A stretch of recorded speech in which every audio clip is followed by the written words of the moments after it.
The prevailing image of medieval Christendom is one of hierarchical coherence, a world governed by a divine chain of authority from the Pope down to the peasantry, mediated by kings, bishops, and clerics. The architecture of this imagined order was monumental. Gothic cathedrals soaring toward heaven, monarchs crowned under the watchful gaze of archbishops, and the calendar punctuated by feasts and fasts, sanctified by canon law. However, beneath this curated surface lay a complex terrain of competing loyalties, fragmented jurisdictions, and covert mechanisms of power. What was presented as a sacred unity often concealed conflicting political agendas and infrastructural fault lines threatening to rupture the ecclesiastical monolith.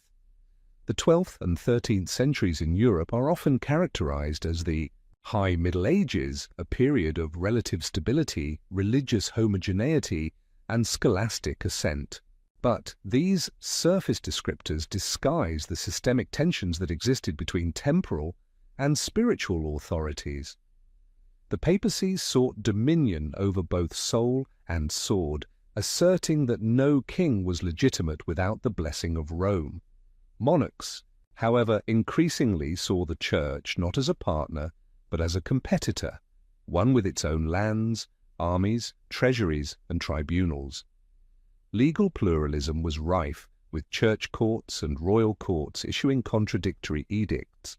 Beneath the sanctified rhetoric, there existed a power dynamic rooted less in divine order than in pragmatic realpolitik.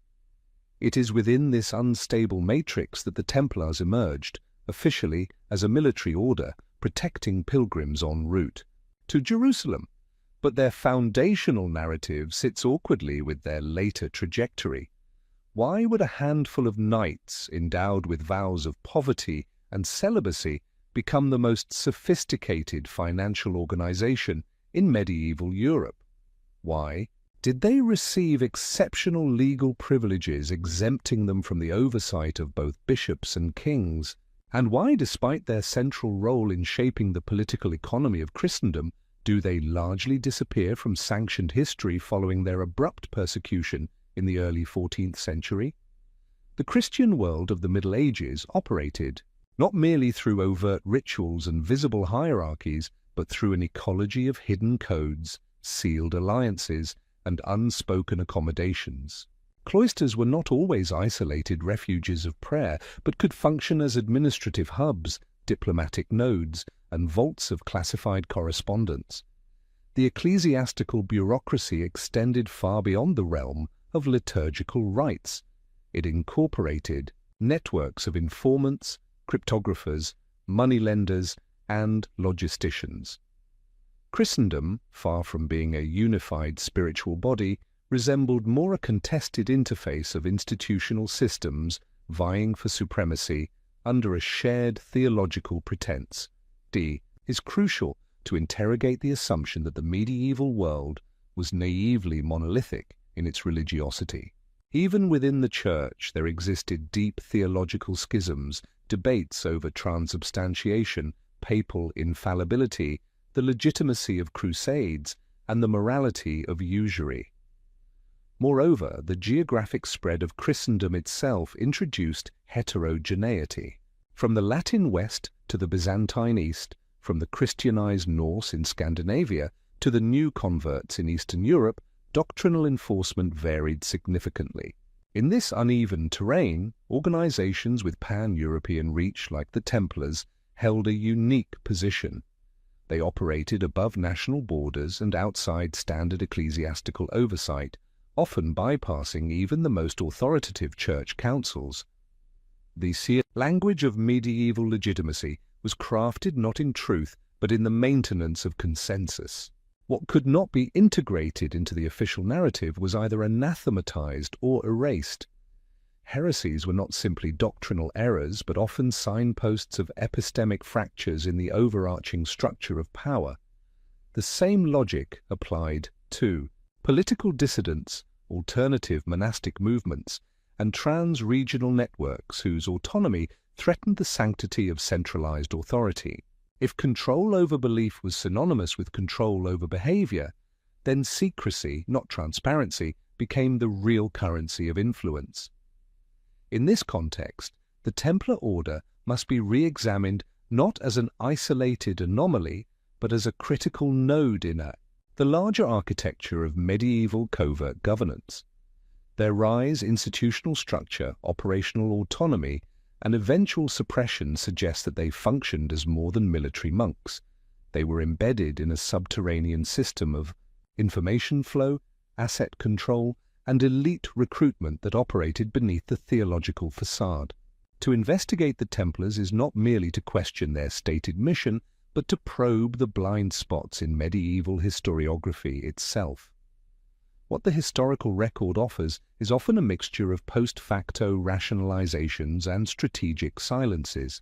Chronicles funded by ecclesiastical patrons or royal courts present events in carefully curated sequences, omitting contradictions or unexplained accelerations in organizational growth.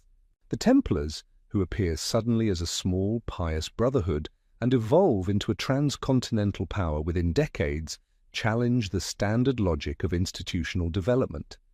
Their access to elite patronage, exemption from local laws, and ability to construct fortified commanderies suggest a pre-existing infrastructure or an unseen sponsoring entity. These are questions rarely pursued in mainstream scholarship, which often remains entranced by the romance of Crusades and the spectacle of heresy trials. The purpose of this investigation is to deconstruct the illusion of historical continuity and expose the covert operations that animated medieval Christendom. It is to suggest that the so-called unity of the Church was not merely a matter of spiritual alignment, but a facade maintained by agreements of mutual non-disclosure between factions vying for control. The Templars were not simply a threat because of their wealth or military power, but because they embodied an alternative model of sovereignty, one that bypassed traditional channels and operated through a cryptic web of transnational alliances. In revealing the hidden architecture beneath Christendom's public face, we begin to comprehend the role of secrecy not as a marginal phenomenon, but as the very foundation of institutional endurance. This reorientation demands that we no longer accept papal bulls, royal decrees, and council proclamations as transparent instruments of governance. Instead, they must be treated as performances designed to stabilize a political fiction. Underneath these performances, layered and encrypted, are the real structures of command, funding, intelligence, and coercion. The Templars, by existing in both visible and invisible registers, destabilized the balance between these layers.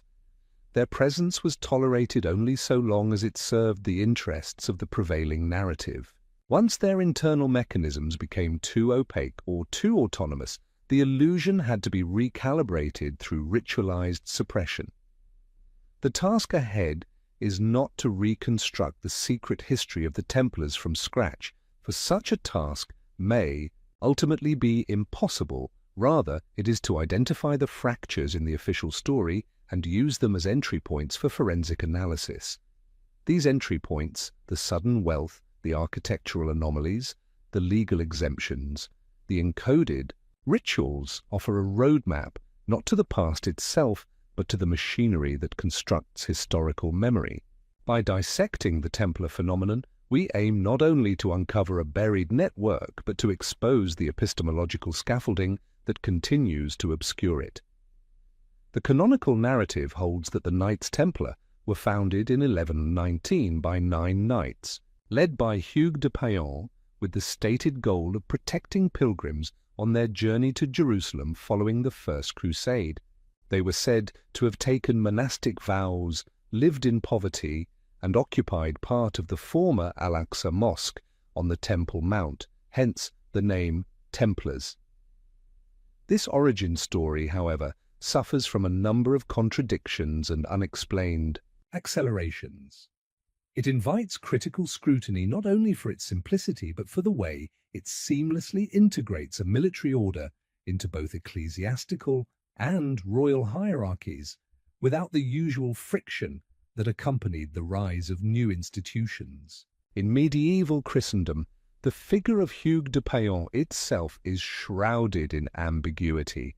Records prior to 1119 are sparse or non-existent, and even contemporary chroniclers offer conflicting accounts of his background.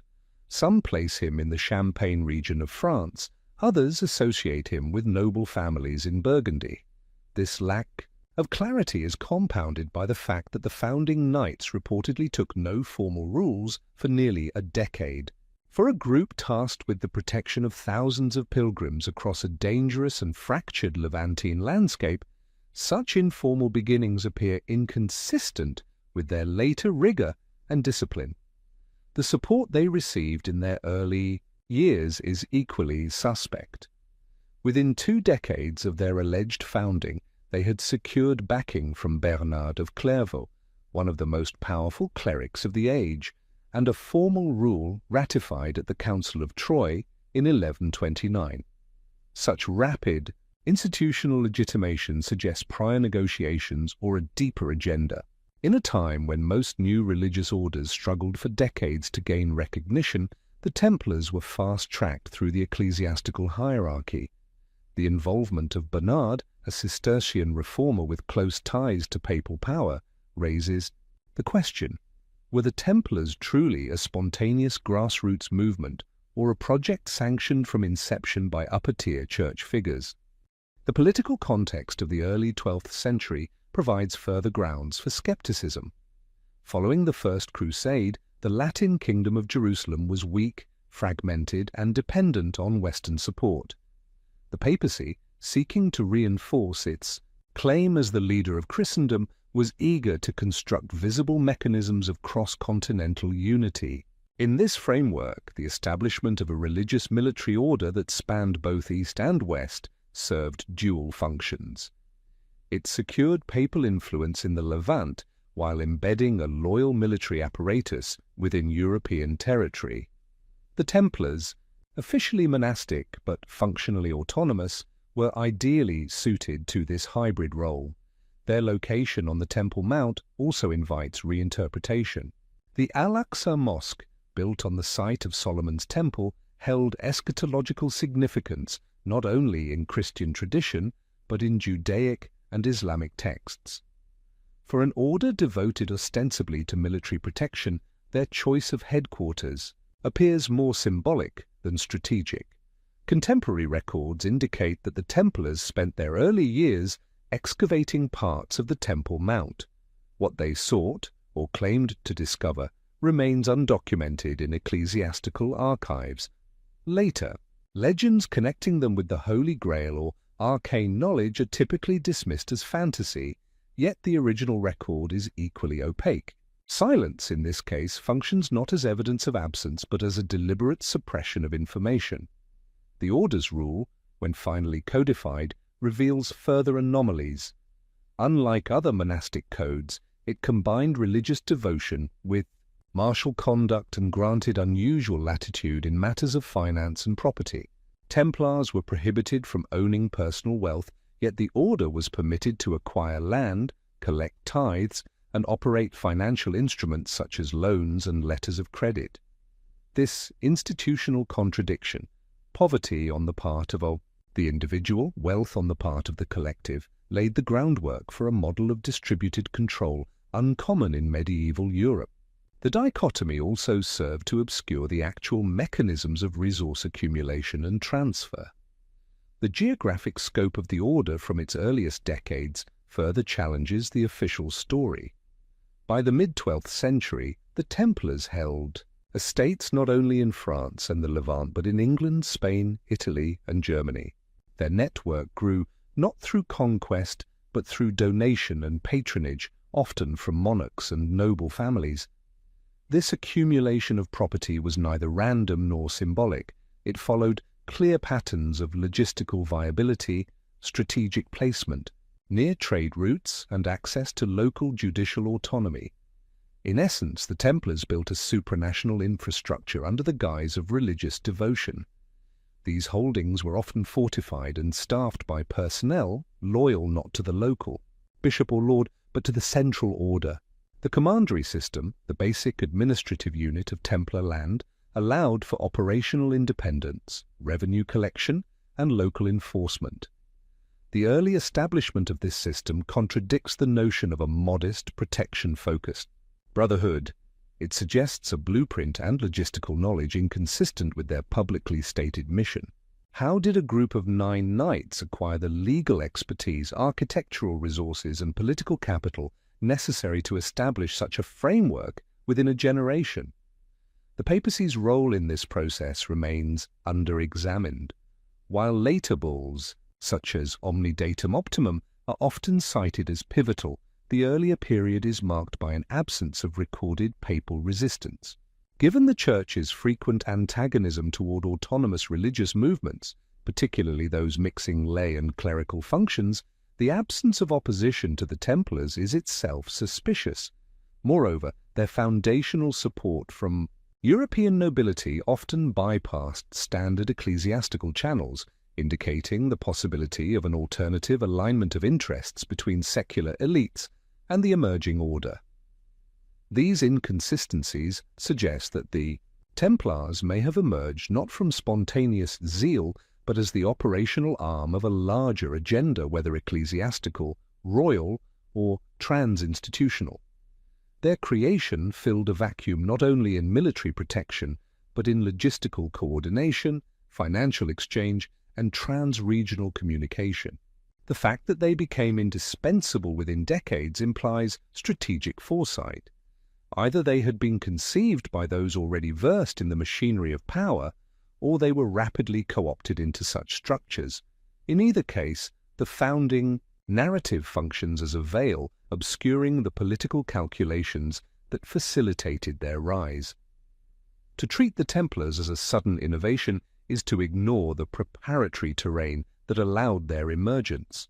Networks of monastic reform, shifting allegiances among European nobility, and the embryonic development of papal centralization all contributed to a landscape ready for a new kind of order, one that fused military, economic, and religious functions. The Templars were not merely a product of Crusader idealism, but a structural response to the evolving architecture of medieval power. Their origins, far from accidental, reflect a convergence of concealed agendas seeking to reshape Christendom, not by open decree, but by the quiet construction of an invisible infrastructure. The transition of the Knights Templar from a nominal military escort service into a financial powerhouse presents a developmental trajectory that contradicts conventional models of medieval institutional growth. Their early purpose, protecting pilgrims traveling to the Holy Land, is repeatedly invoked in ecclesiastical charters and royal proclamations. Yet within a few decades, the order had shifted focus toward property management, estate administration, credit systems, and treasury services. This evolution was not gradual, nor was it accompanied by formal declarations of mission expansion. Rather, it occurred within the structural silence of an institution that operated beneath the radar of royal scrutiny and above the jurisdiction of episcopal oversight. The financial operations of the Templars were premised on a model of trust rarely afforded to lay or even clerical institutions. Pilgrims traveling from Western Europe to Jerusalem could deposit funds at a local Templar preceptory and receive a letter of credit redeemable in the Levant. This mechanism effectively bypassed the risks associated with overland travel while creating an early form of international banking. The underlying infrastructure for this system, record-keeping, currency exchange, authentication, was sophisticated and secure, suggesting either the adoption of pre-existing Eastern financial practices or the internal development of advanced logistical methods inconsistent with the order's purported origins. The Templars charged fees for these services, yet they operated within a juridical framework that exempted them from both ecclesiastical tithes and royal taxes. This dual exemption allowed them to accumulate wealth at a scale unthreatened by standard mechanisms of redistribution. Their estates generated agricultural income. Their commanderies served as storage sites for valuables, bullion, and documents. and their clerks managed assets with a level of professionalization unmatched by the local nobility or church parishes. This accumulation did not invite suspicion until it began to exceed the thresholds tolerable by competing power centers.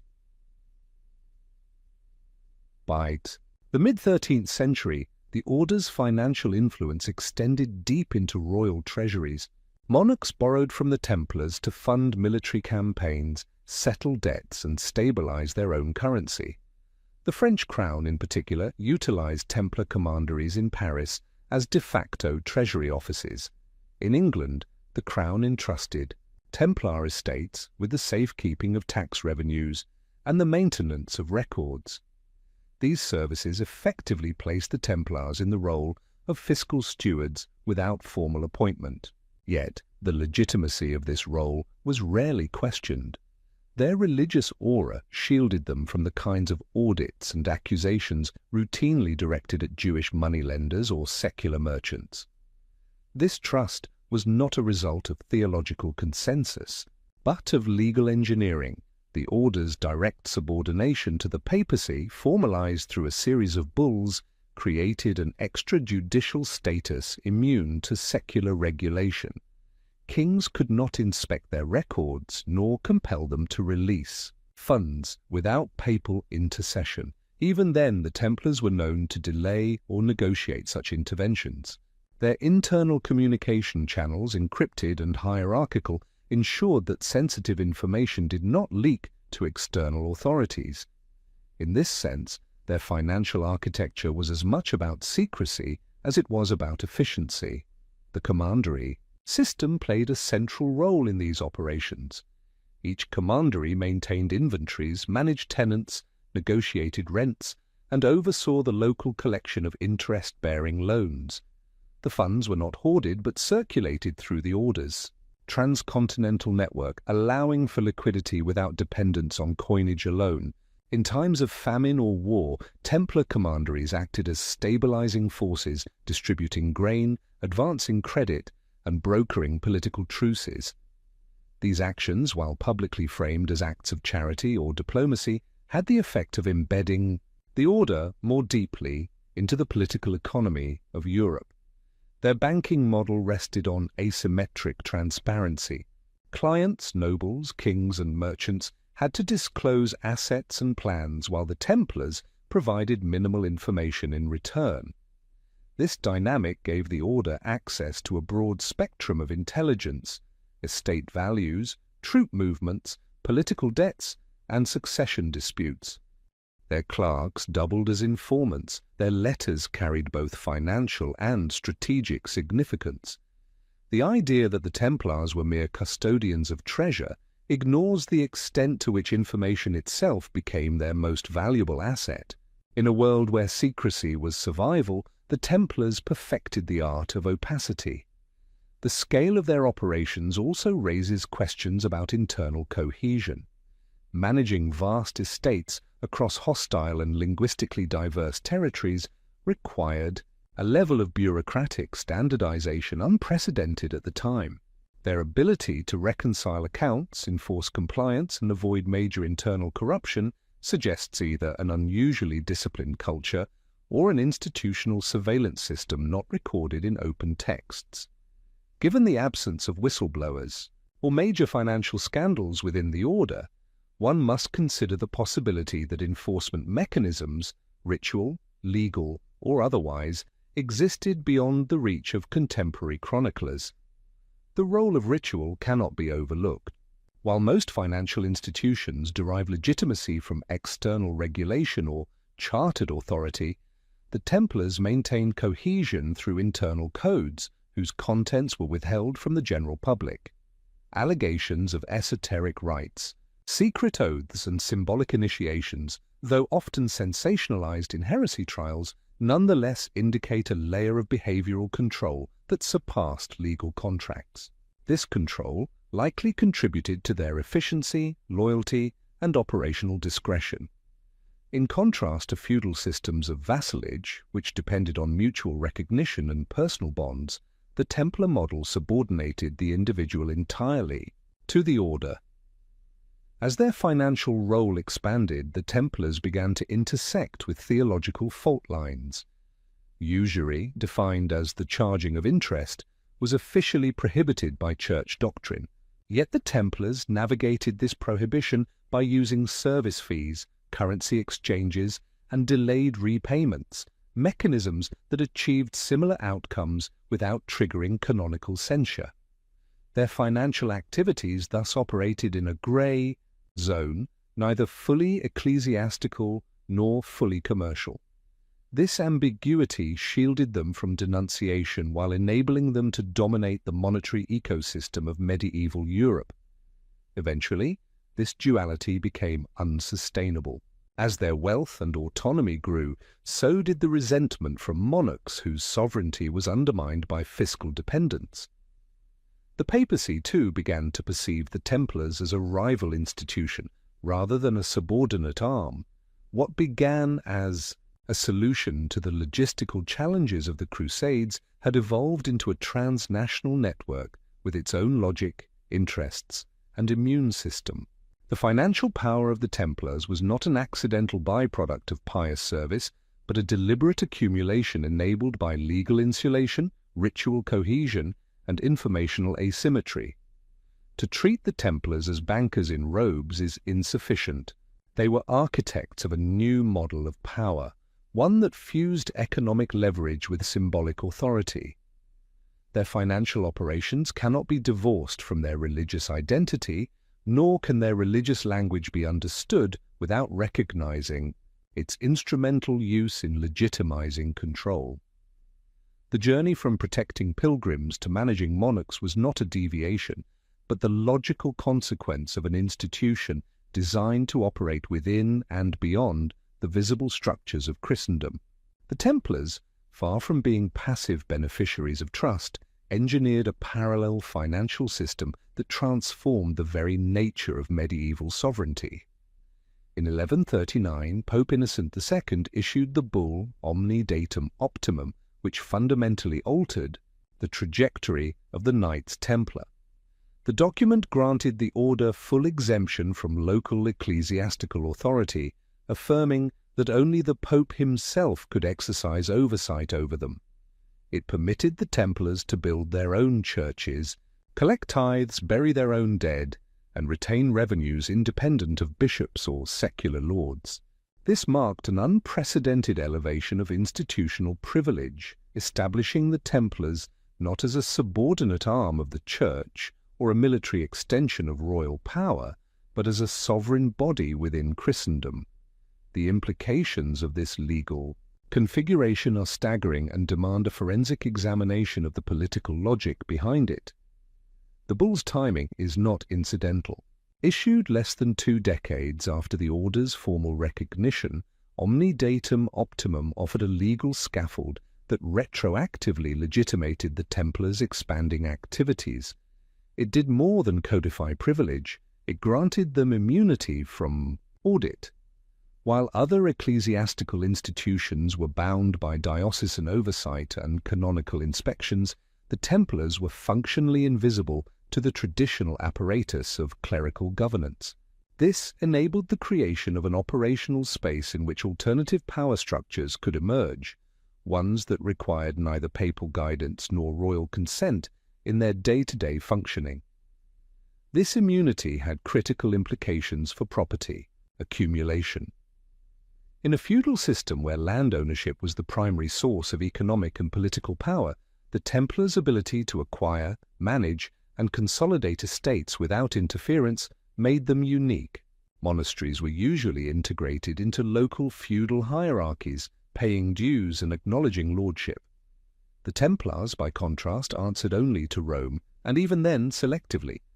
They could collect rents, impose labor, and extract surplus from serfs without the local bishop's sanction or the regional lord's acknowledgement.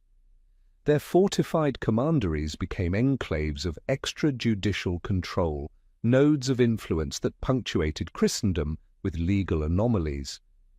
The bull also established a direct communicative corridor between the Templars and the papacy.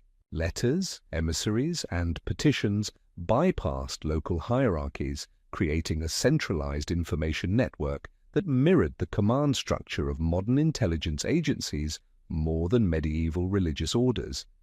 This flow of information, unmediated by intermediaries, ensured that the Templars could operate with a level of strategic synchronization inaccessible to their contemporaries. It also allowed them to cultivate leverage over both secular and ecclesiastical authorities who lacked access to comparable data channels. The legal immunity extended beyond ecclesiastical law to encompass civil protections as well. The Templars were exempt from tolls, duties, and customs fees in many jurisdictions. They could move goods, money, and personnel across borders with minimal interference. This made their network functionally transnational in an era where most institutions were territorially bound. The immunity enabled not merely freedom of movement, but the construction of a financial and logistical corridor that spanned from Iberia to the Levant. In effect, they were an international body with its own diplomatic and economic protocol. One of the more overlooked clauses of Omni Datum Optimum allowed the Templars to accept donations without clerical oversight. This provision granted them unprecedented access to the wealth of the pious nobility. Individuals seeking to secure salvation or spiritual favor could donate land, wealth, or goods directly to the order without the intervention or taxation of local churches. These donations were often irrevocable, and the Templars offered little in the way of public record or financial transparency. The result was a vast and unaccountable accumulation of wealth that bypassed traditional redistribution mechanisms. The structural autonomy granted by the bull also led to the internal development of an independent juridical system. Templars were tried by Templars, according to Templar statutes, under Templar jurisdiction. This parallel legal architecture insulated them from external prosecution. Even when accused of wrongdoing, whether financial malfeasance or theological error, the order could delay or prevent the involvement of non-Templar investigators. This legal insularity created conditions for impunity. Whether abuses occurred is less relevant than the fact that they could not be meaningfully investigated without papal revocation of privileges, a tool rarely exercised. Furthermore, Omni Datum Optimum reinforced the ideological claim that the Templars operated in service of the Holy Land. This spiritual framing provided rhetorical cover for their growing power. By continually emphasizing their role in defending the faith, the order wrapped itself in a narrative of sacrificial duty, rendering critique suspect and politically dangerous. The immunity was thus not only legal, but symbolic. To challenge the Templars was to risk appearing unfaithful to the crusading cause and, by extension, to the Church itself. Yet the immunity also placed the Templars in a precarious position. Their legal elevation fostered institutional arrogance and external resentment. Bishops, barons, and rival monastic orders saw them as intruders, untouchable and unaccountable. Even among royal courts that relied on their financial services, suspicion grew. What appeared as piety was increasingly interpreted as opportunism. Their autonomy, once envied, became a source of tension, but as long as the papacy supported them, their position remained secure. However, this support was never unconditional. The immunity granted by Omni Datum Optimum was ultimately a papal strategy to extend centralized control over the scattered geography of Christendom. The Templars, loyal only to Rome, served as instruments of papal projection, mobile, well-funded, and ideologically aligned. But once they began to operate independently of this function, pursuing their own agendas and expanding their own network of clients, the very immunity that empowered them began to look like a threat to the papacy itself. This legal paradox, total immunity predicated on conditional loyalty, created the conditions for future conflict.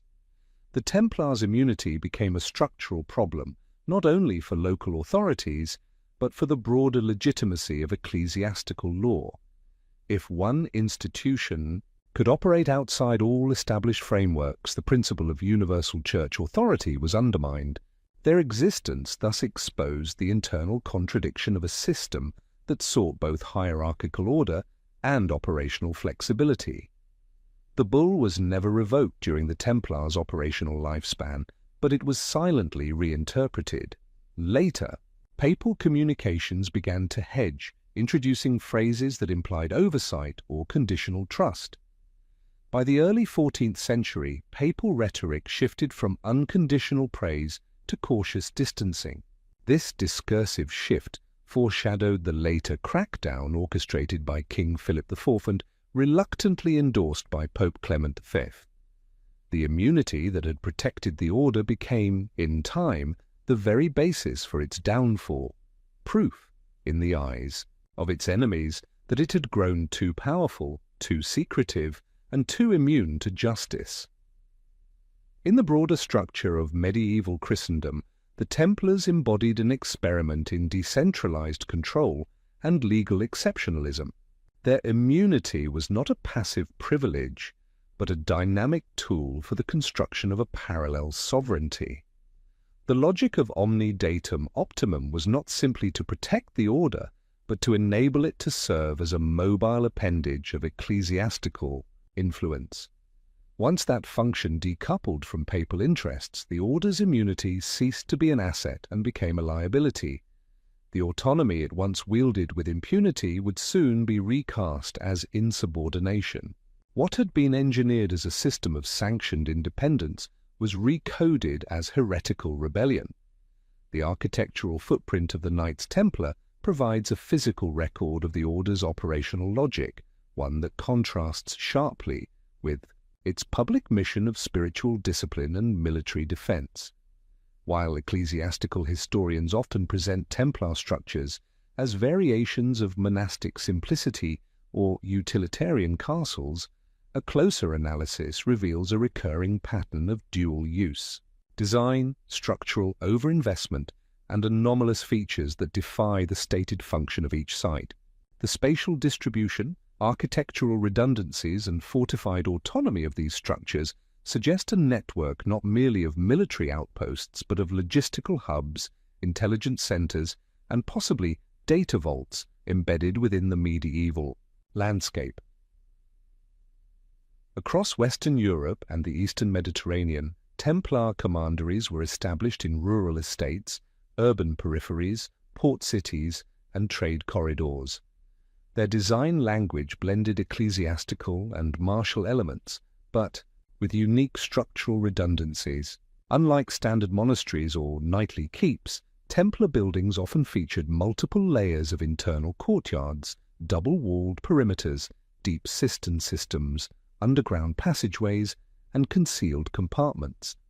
The repetition of these features across geographies with vastly different threat environments undermines the narrative that they were solely defensive responses to local conditions. Instead, these redundancies point to standardized protocols, indicating central planning and a uniform doctrine of architectural secrecy. One of the most telling characteristics of Templar constructions is their preference for self-contained compounds. A commandery typically housed a chapel, dormitories, stables, kitchens, armories, and storage facilities, all enclosed within a single compound and managed by Templar personnel. This self-sufficiency enabled operational independence from local infrastructure and reduced points of contact with external authorities. In effect, each site functioned as a node in a distributed system of governance, secure, insulated, and capable of autonomous function even during regional unrest or siege. Many of these structures, particularly in France, Spain, and Portugal, exhibit anomalous alignments with astronomical markers. Orientation toward equinoxes, solstices, or specific constellations has been documented in both religious and non-religious sections of these sites. While such features can be interpreted within the context of medieval cosmology, their consistency across different regions suggests more than aesthetic or theological symbolism. It implies an encoded spatial logic, possibly ritualistic, possibly calendrical, but certainly outside the normative requirements of martial architecture. These alignments served no known defensive purpose, nor did they enhance agricultural productivity or local integration. Their presence indicates a level of esoteric planning embedded within physical infrastructure. Another peculiar feature of Templar sites is the presence of subterranean chambers.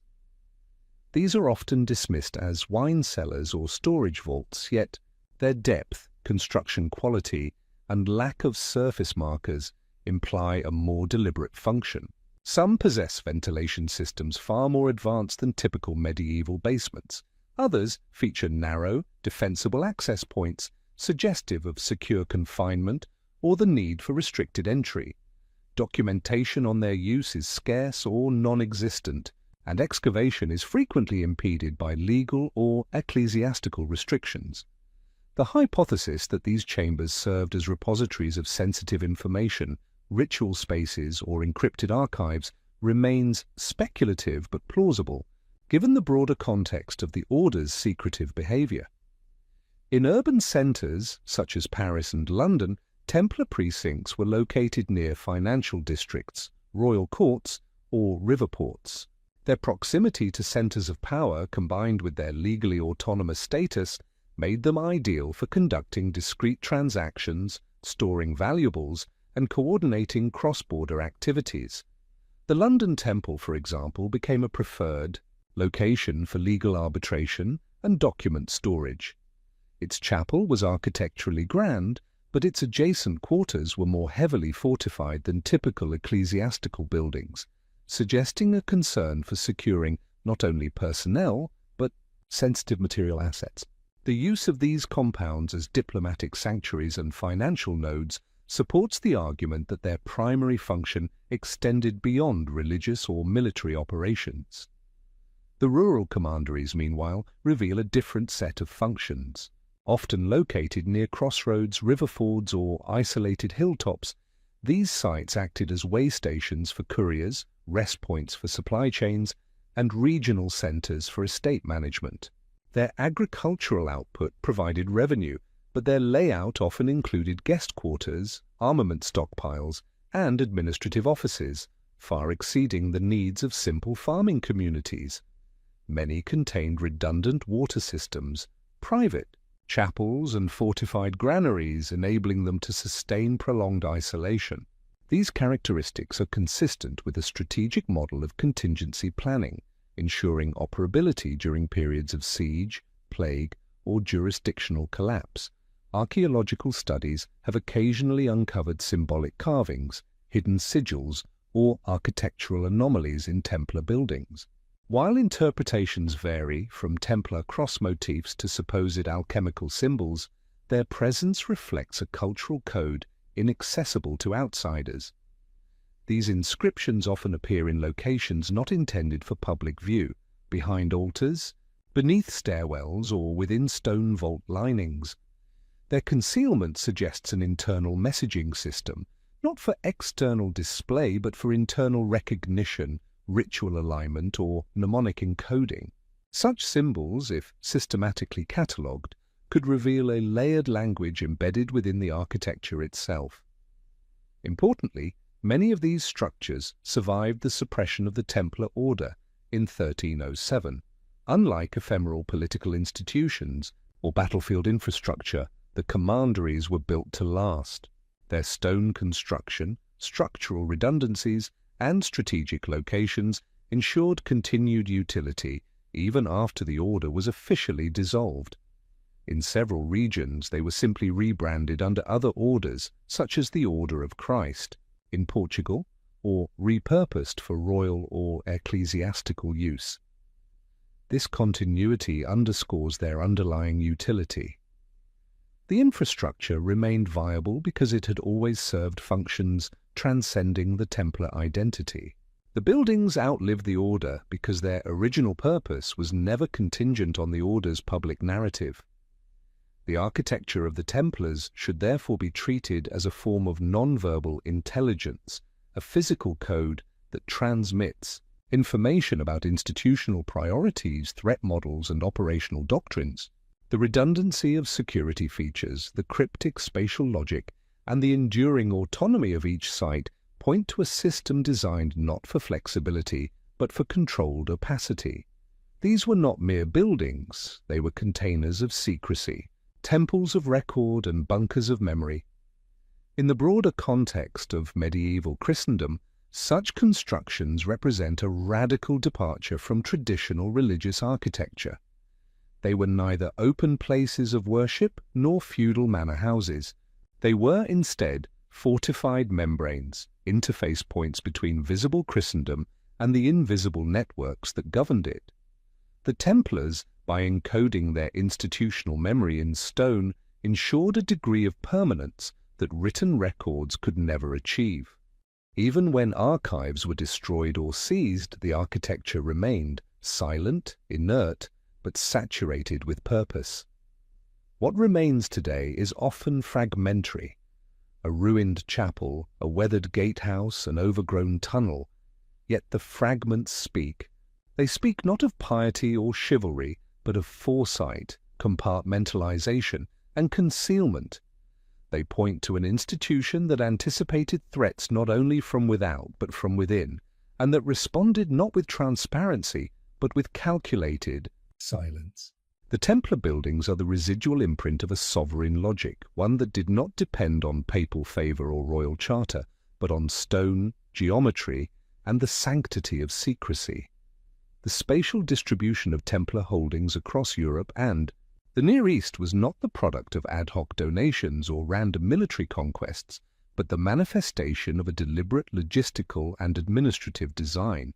Contrary to narratives that present the expansion of Templar property as a passive accumulation resulting from pious generosity, a forensic examination reveals a highly rationalized system of land acquisition, corridor establishment, and territorial triangulation. This network was not just a chain of isolated commanderies, but an integrated architecture of control, optimized for information flow, resource extraction, and operational mobility. By the late 12th century, Templar commanderies were strategically positioned along critical trade routes, river crossings, mountain passes, and maritime nodes. In France, they flanked key north-south and east-west corridors, enabling rapid deployment between Brittany, Aquitaine, and Burgundy.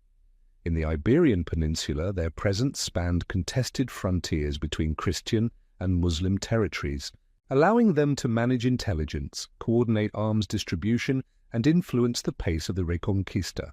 In England, their properties were clustered near London, York, and major ports, sites not only of political centrality, but of fiscal convergence. These placements facilitated communication, supply chain continuity, and covert coordination beyond ecclesiastical or feudal oversight. The pattern becomes even more pronounced when overlaying Templar holdings with known pilgrimage routes. From the Via Francigena in Italy to the Camino de Santiago in Spain, Templar properties offered secure lodging, escort services, and financial exchange points. But these services, framed as charity, served additional functions: monitoring human traffic, gathering regional intelligence, and establishing soft influence among local populations. Pilgrims, merchants, and clergy passing through Templar nodes were not simply recipients of hospitality, they were data points in a system of informal surveillance and influence mapping. This cartographic logic extended beyond Europe. In the Levant, the Templars held critical fortresses such as Saft, Tortosa, and Gaza, sites that controlled access to inland trade routes, supply corridors, and coastal exits. These fortresses were not built with romantic ideals of chivalry in mind. They were tactical outposts optimized for endurance, observation, and forward coordination. Each was part of a broader lattice that linked ports, inland markets, and military staging areas into a unified grid. The architectural investment in these locations, often more advanced than those of local rulers, suggests not only superior engineering but an intelligence-driven strategy of terrain control. The connective tissue of this network was not merely physical, but administrative. Internal Templar documentation indicates that commanderies were grouped into bailiwicks and provinces, each with appointed superiors responsible for maintaining logistical coherence. This vertical integration allowed the central Templar hierarchy to monitor activity across vast distances, ensure the movement of resources, and implement protocols uniformly. Unlike decentralized feudal systems or monastic networks with limited intercommunication, the Templar structure enabled real-time adaptability. Orders could be disseminated, funds transferred, and personnel redeployed with a speed that outpaced both royal and ecclesiastical mechanisms. This system also functioned as a buffer against local instability. During periods of civil war, famine, or ecclesiastical conflict, Templar sites maintained operability. Their legal immunity and financial independence insulated them from the disruptions that plagued feudal economies. More importantly, their spatial distribution allowed the order to shift its center of gravity without collapsing its operational capacity. When pressure increased in France, assets could be transferred to England or Aragon. When Levantine fortresses fell, maritime nodes in Cyprus or Acre absorbed the logistical load. This dynamic resilience marked the order as not merely an institution, but as a fluid system of embedded power. Cartographic analysis also reveals a layer of redundancy that belies the idea of purely utilitarian site placement. Multiple commanderies were often located within a few days' ride of one another, creating overlapping zones of influence. This redundancy was inefficient by feudal standards, but essential for a network premised on control through mobility and compartmentalization. If one site were compromised, adjacent ones could absorb its functions. This structure mirrors the architecture of later intelligence networks, where distribution is preferred over centralization to mitigate the risk of total collapse. The overlap between Templar holdings and pre-Christian sacred sites is another notable anomaly. In numerous cases, commanderies were built on or near ancient megalithic structures, former pagan temples or Roman way stations. While such locations may have offered practical advantages, elevation, proximity to water, visibility, they also carried symbolic resonance. Whether intentionally or not, the Templars inserted their presence into geographies long associated with sovereignty, ritual, and ancestral memory. In doing so, they anchored their authority not only in papal documents, but in spatial traditions, embedded in cultural consciousness. This suggests an awareness of symbolic geography and its role in legitimizing institutional permanence. The movement of people within this cartographic system was tightly regulated. Knights, sergeants, and chaplains traveled under internal passports, carried credentials authenticated by seals, and submitted regular reports to regional command. Goods were transported in guarded convoys, often bypassing local customs points. Letters traveled on established routes, coded or disguised when necessary. This level of administrative rigor required training, oversight, and a culture of discipline that far exceeded the norms of contemporary religious or military orders. It also required an ongoing process of cartographic documentation, maps, itineraries, and site evaluations that were likely preserved in internal archives now lost or suppressed. The density of Templar presence in certain border regions also suggests an effort to control the movement of not just goods but populations. In areas prone to migration, rebellion, or religious tension, the Order's presence acted as a stabilizing force, but one that served its own strategic interests. By positioning themselves as neutral arbiters or protectors, the Templars inserted themselves into local governance structures, often supplanting lords or bishops in practical authority. Their holdings became zones of exceptional jurisdiction, where Roman law, canon law, and local custom were suspended in favor of Templar statute. In this sense, the Templar cartography was a geography of exception. It created interstitial zones that defied standard categories, neither fully ecclesiastical nor fully secular, neither monastic nor military, neither national nor supranational. These zones formed a second map beneath the visible landscape of Christendom. To read this map is to understand the real structure of medieval governance, not a neat pyramid of papal supremacy, but a fractured terrain of enclaves, corridors, and parallel sovereignties. The Templars, through their network, managed to navigate and manipulate this terrain with a dexterity unmatched by their contemporaries. When Philip IV of France moved against the Templars in 1307, he targeted not only the order's personnel, but its geography. Arrests were coordinated with property seizures, archive confiscations, and territorial integration. The suppression was not an act of pious correction, but a cartographic counter-operation, a reassertion of royal sovereignty over a landscape, long infiltrated by a rival system of control.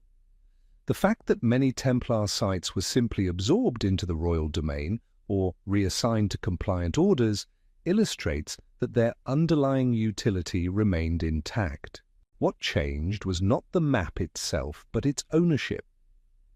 Understanding the Templars through their geography forces a reconsideration of their role in medieval history.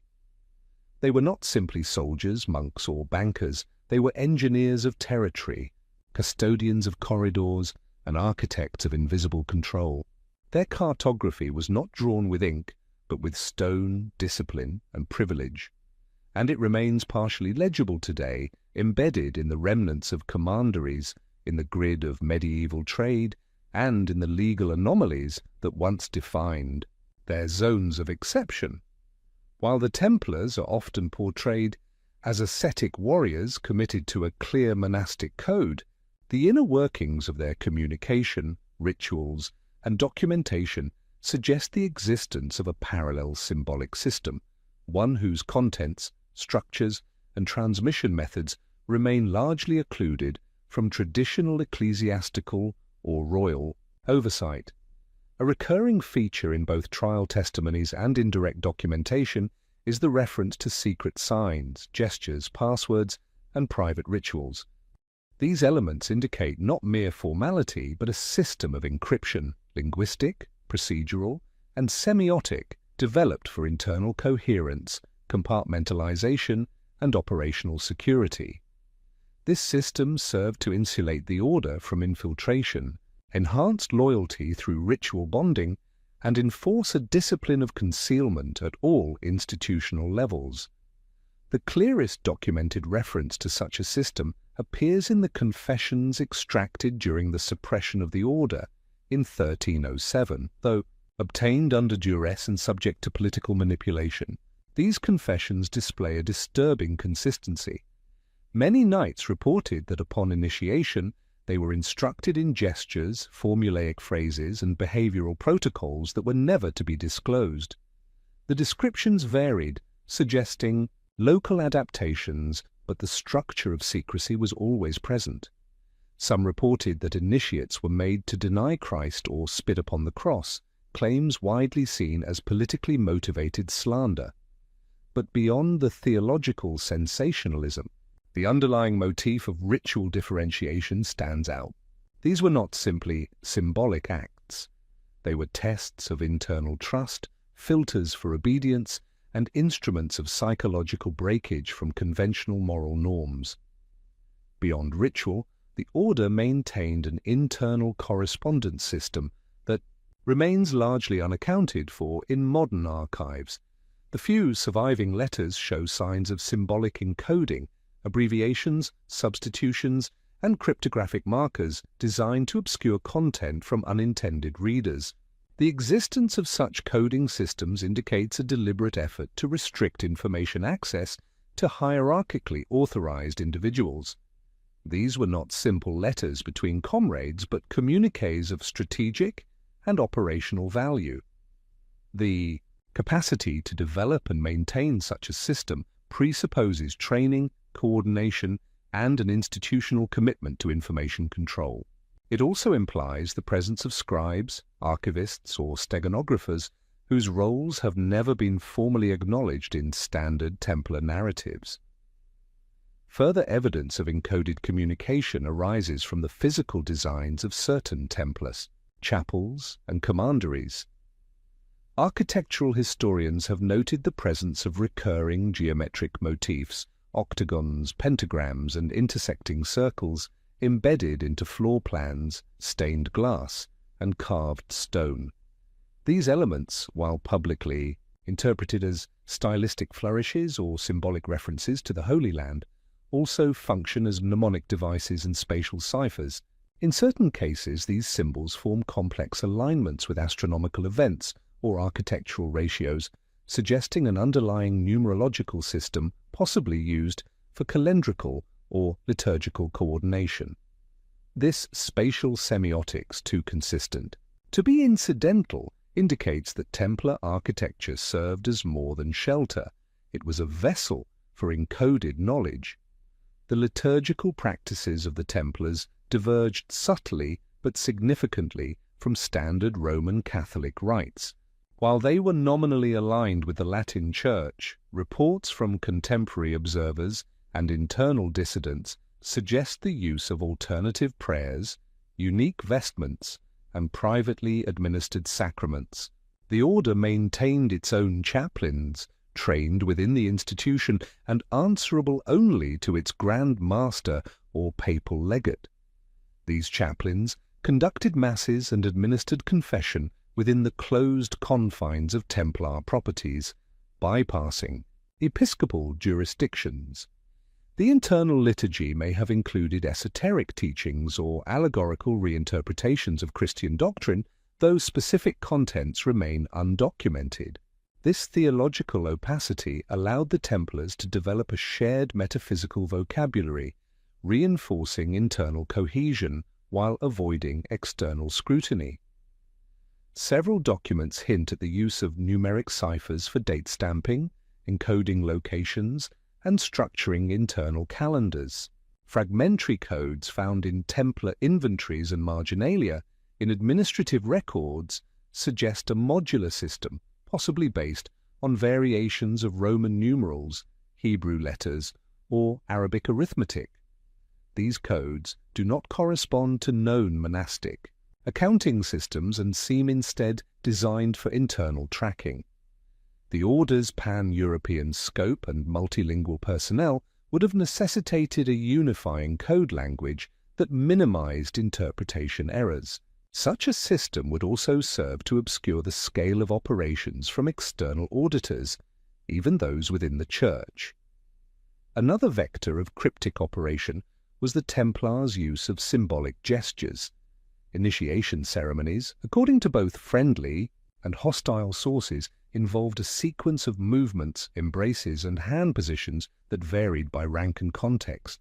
These gestures functioned as identity markers in unfamiliar territories, allowed for discrete verification of allegiance, and ensured the continuity of operational command even in fragmented battlefields or politically unstable zones.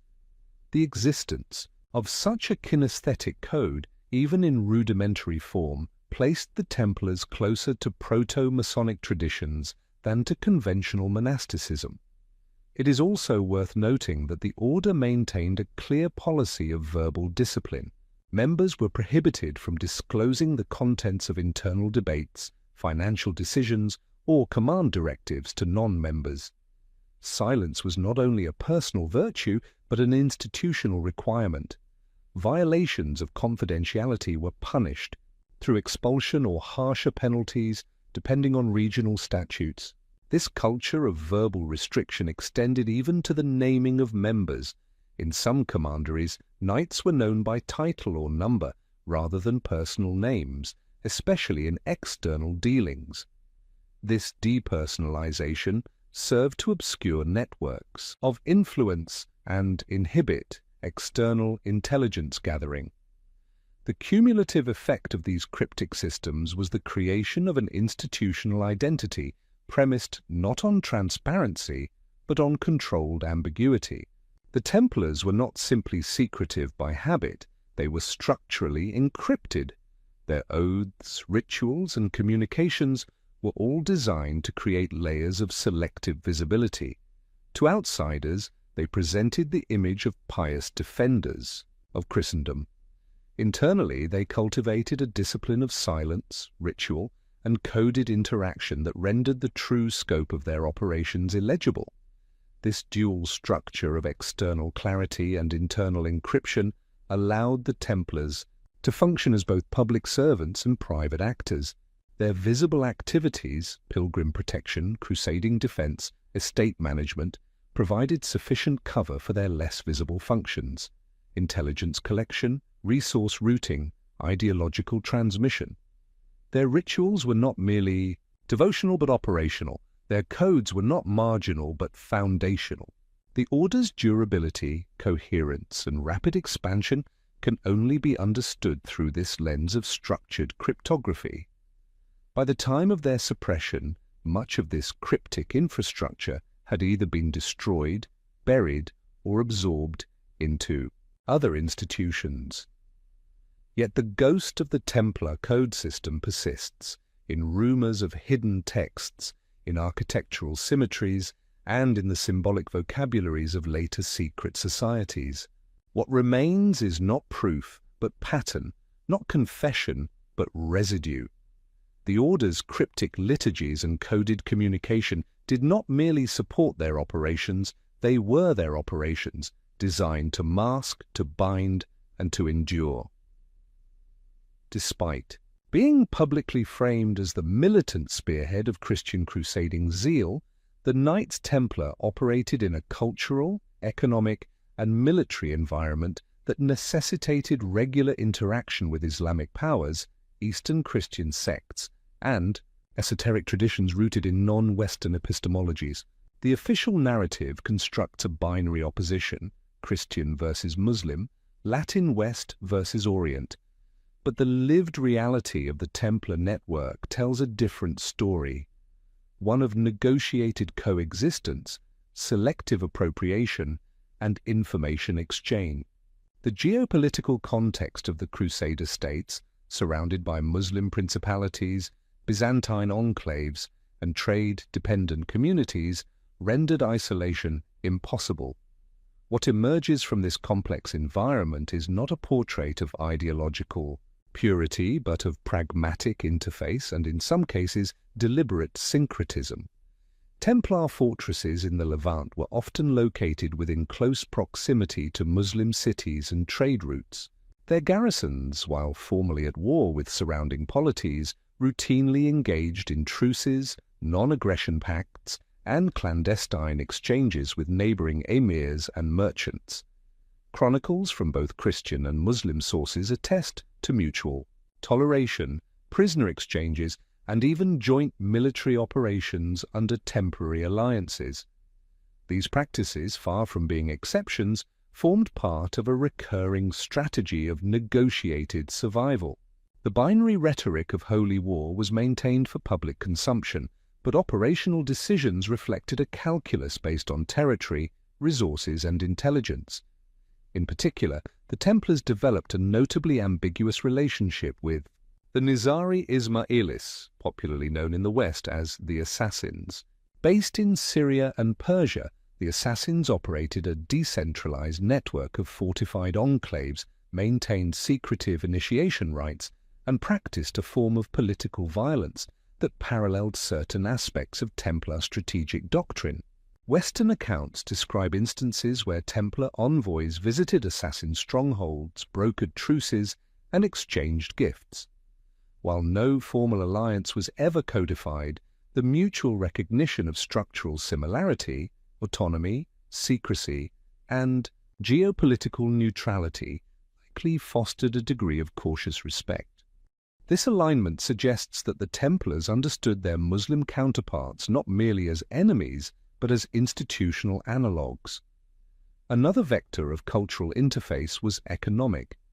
Templar commanderies in the Levant facilitated trade between Western Europe and Eastern markets. They provided escort services, financial instruments, and storage facilities for merchants operating across religious lines.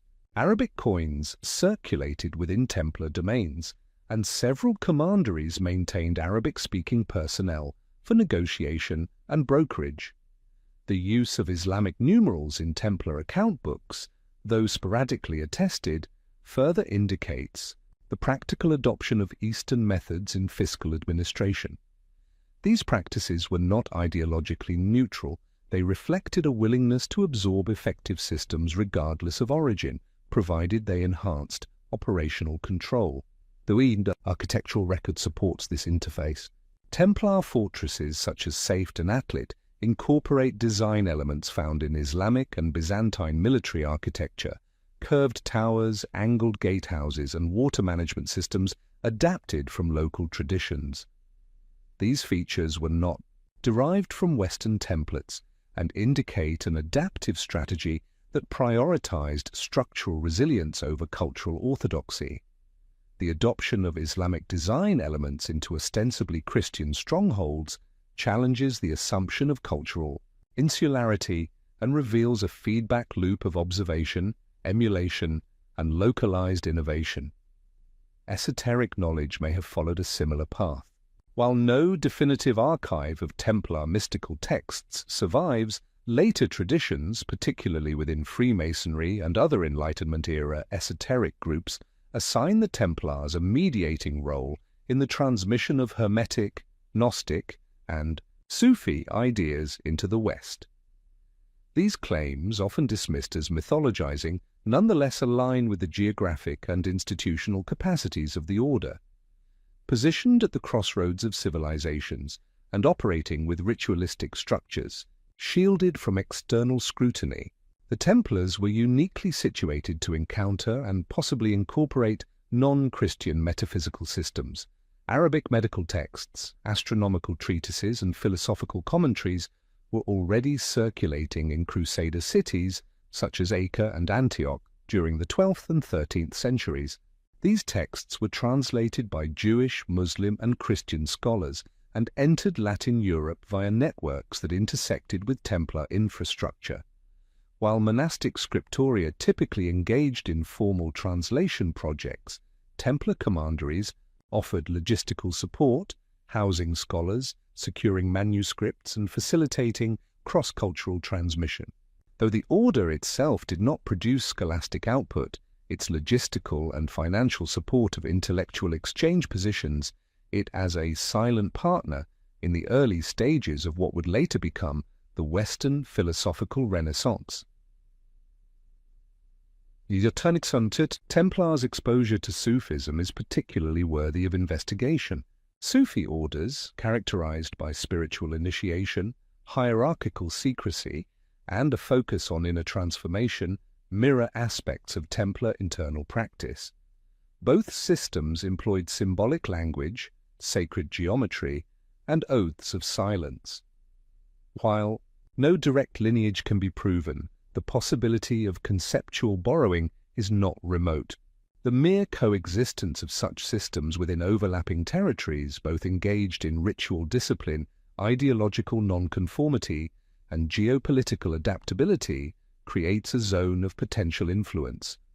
Whether through direct contact or parallel evolution, the resemblance suggests a deeper resonance than is acknowledged by institutional historiography. Even within the order's Western European commanderies, traces of Eastern influence appear in decorative motifs, liturgical anomalies, and architectural anomalies. Some chapels contain iconography more typical of Byzantine or Near Eastern Christian traditions than of Latin Romanesque style.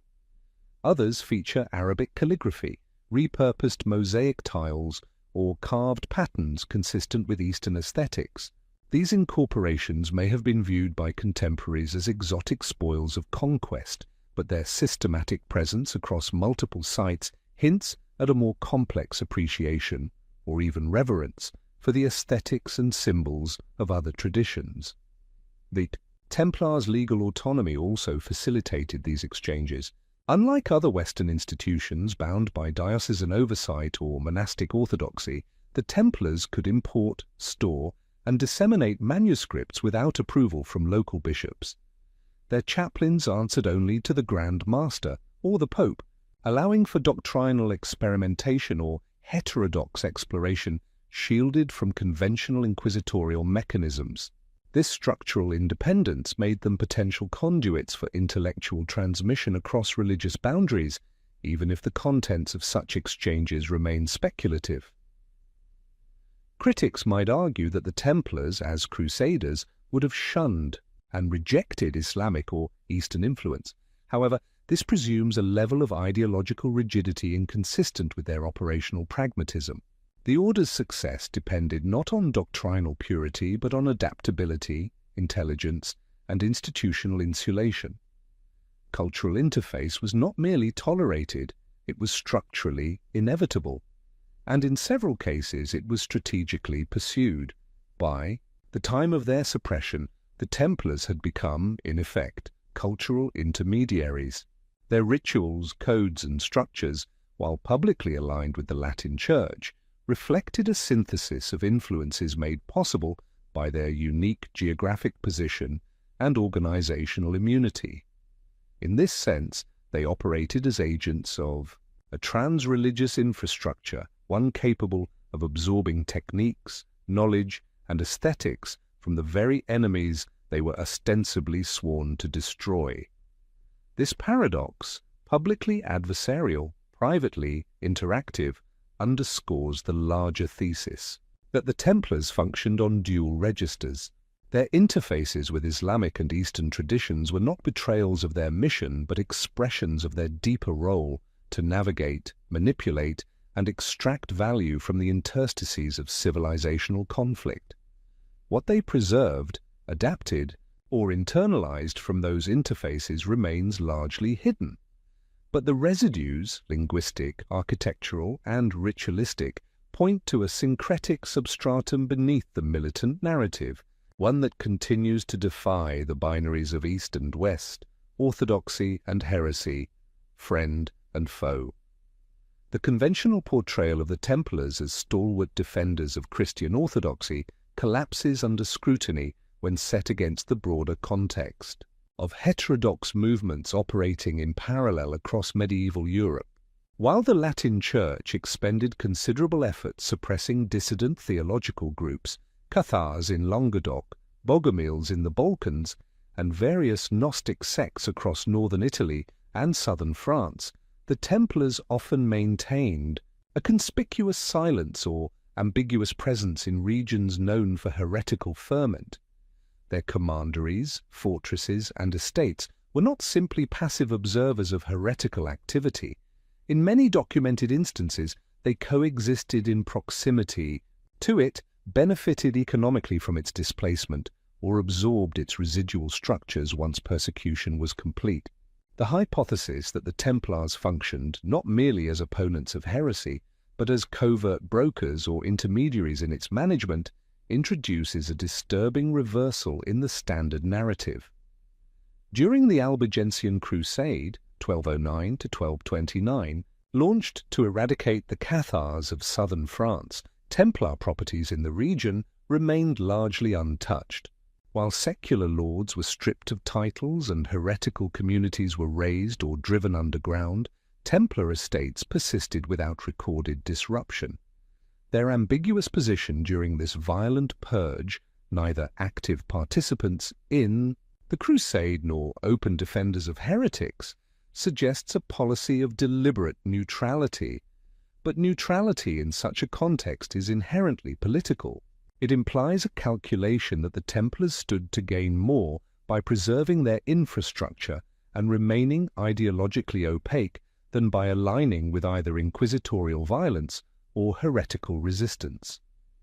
Post-Crusade records reveal that former Cathar strongholds, once confiscated, were occasionally transferred to Templar control or passed through their logistical networks. These transactions were rarely transparent, often executed through intermediaries or papal proxies. Yet the pattern indicates a quiet absorption of heretical real estate into the order's holdings, raising questions about the extent to which the Templars profited materially from the ideological crises they did not publicly oppose. In effect, they became beneficiaries of the heresy economy, a network of property redistribution, political purges, and doctrinal realignments from which they emerged stronger and wealthier. The presence of Templar commanderies in known heretical zones also correlates with documented patterns of theological ambiguity. In Languedoc, northern Italy, and certain regions of the Balkans, overlapping reports from inquisitors, travelers, and court records note unusual Templar practices, refusal to condemn heretics, ambiguous liturgical forms, and private rites that diverged from standard Latin usage. While the reliability of these sources can be debated, the convergence of testimony from multiple regions implies that Templar chaplaincies operated under internal codes that did not strictly enforce orthodoxy. This tolerance, or indifference, allowed for ideological fluidity within Templar domains, making them zones of relative safety for unorthodox thinkers, mystics, or political dissidents. Some scholars have attempted to draw direct links between Templar rituals and Cathar cosmology, particularly in the use of dualistic symbols, secret initiation ceremonies, and the elevation of internal knowledge over external authority. While the evidence remains circumstantial, the parallels are striking. Both systems emphasized a structured path to enlightenment through hidden teachings, both maintained rigorous internal hierarchies and layers of secrecy, and both operated transnationally, bypassing the standard parish model of ecclesiastical control.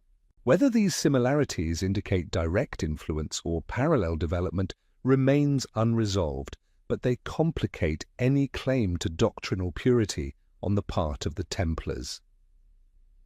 Furthermore, the Bogomils, predecessors to the Cathars, spread heterodox teachings throughout the Balkans during the same period when the Templars were establishing logistical routes and commanderies across the region.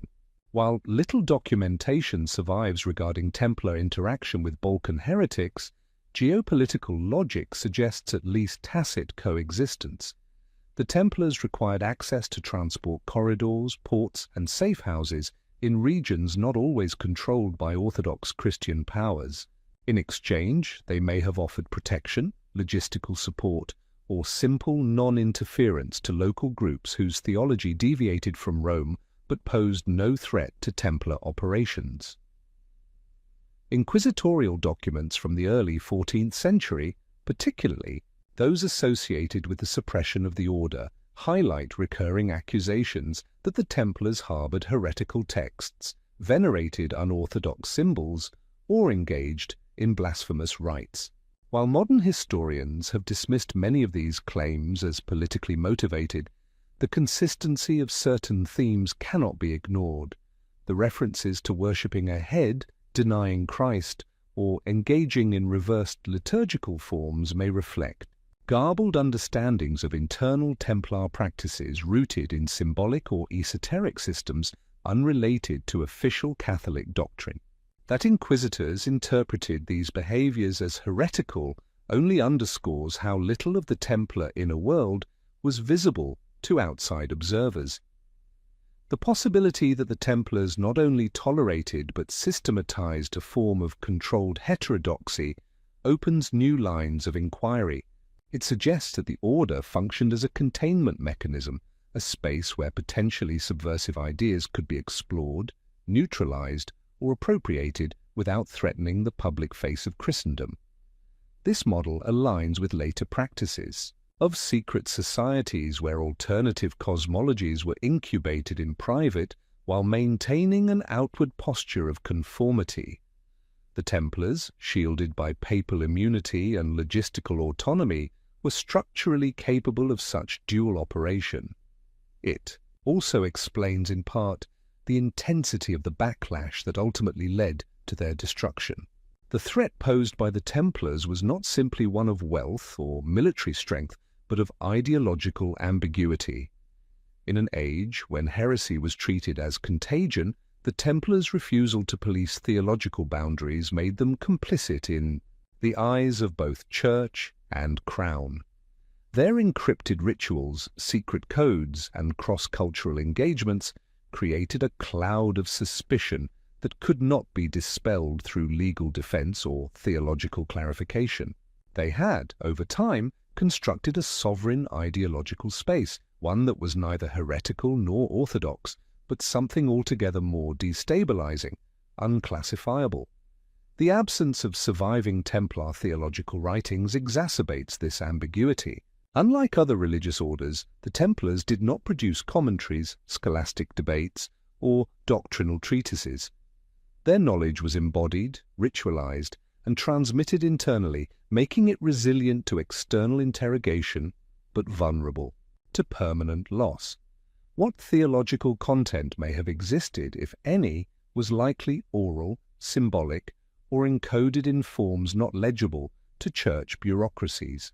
This absence has allowed later generations to project onto the Templars whatever meaning suited their agendas: mystical wisdom, satanic blasphemy, or revolutionary proto-humanism. In the broader context of medieval religious control, the Templars appear not as an aberration, but as an experiment, one that tested the limits of autonomy, secrecy, and doctrinal fluidity. Their proximity to heresy, their ambiguous stance during purges, and their opaque internal practices make them a case study in institutional boundary management. They were not heretics, but they were not enforcers either. They occupied a third space, and in doing so, became intolerable to systems that demanded binary loyalties. Understanding the Templars as participants in the trade of heresy, not as buyers or sellers, but as regulators of its flow, adds a new dimension to their role in medieval history. It reframes them not as victims of political conspiracy, but as agents of ideological modulation, whose failure lay in their refusal to make their ambiguity legible to power. They were destroyed not because they opposed the Church, but because they rendered its boundaries permeable. And in the logic of inquisitorial control, that was the gravest heresy of all. Among the most strategically consequential facets of the Templar Order was its transformation into the de facto financial engine of late medieval Christendom. While their martial and spiritual identities were emphasized in ecclesiastical rhetoric, the Templars' financial activities formed the foundation upon which their actual power rested. Their network of commanderies served not only as military garrisons or monastic retreats, but as centers of resource accumulation, currency movement, and credit issuance.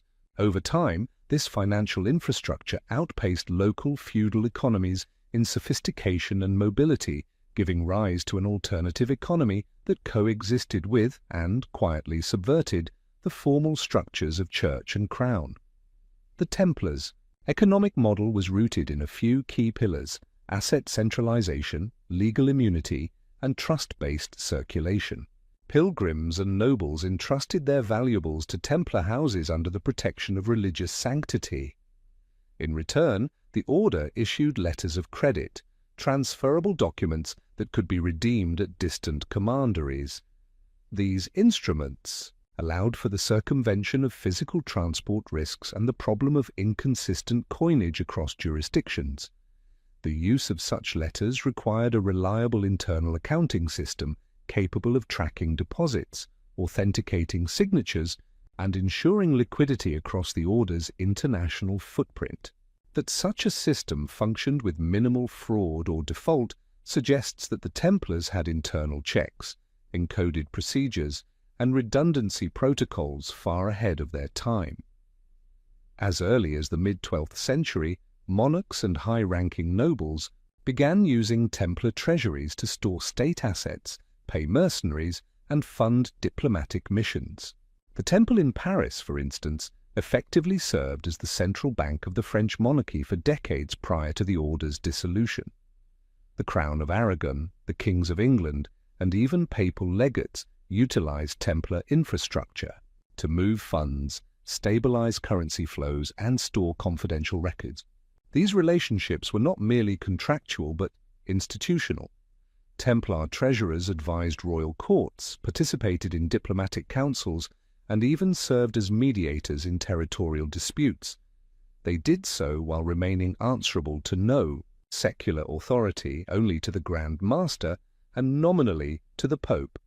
This autonomy allowed the order to manipulate currency values, extend or restrict credit, and influence regional markets without direct regulation. Their holdings included not only coin and bullion, but land, livestock, grain stores, and seigneurial rights, all of which could be monetized. Because Templar properties were exempt from most taxes and tolls, they operated at a lower transactional cost than any feudal or municipal competitor. Their ability to absorb debt, issue credit, and guarantee security enabled the order to become an indispensable intermediary in large-scale economic transactions.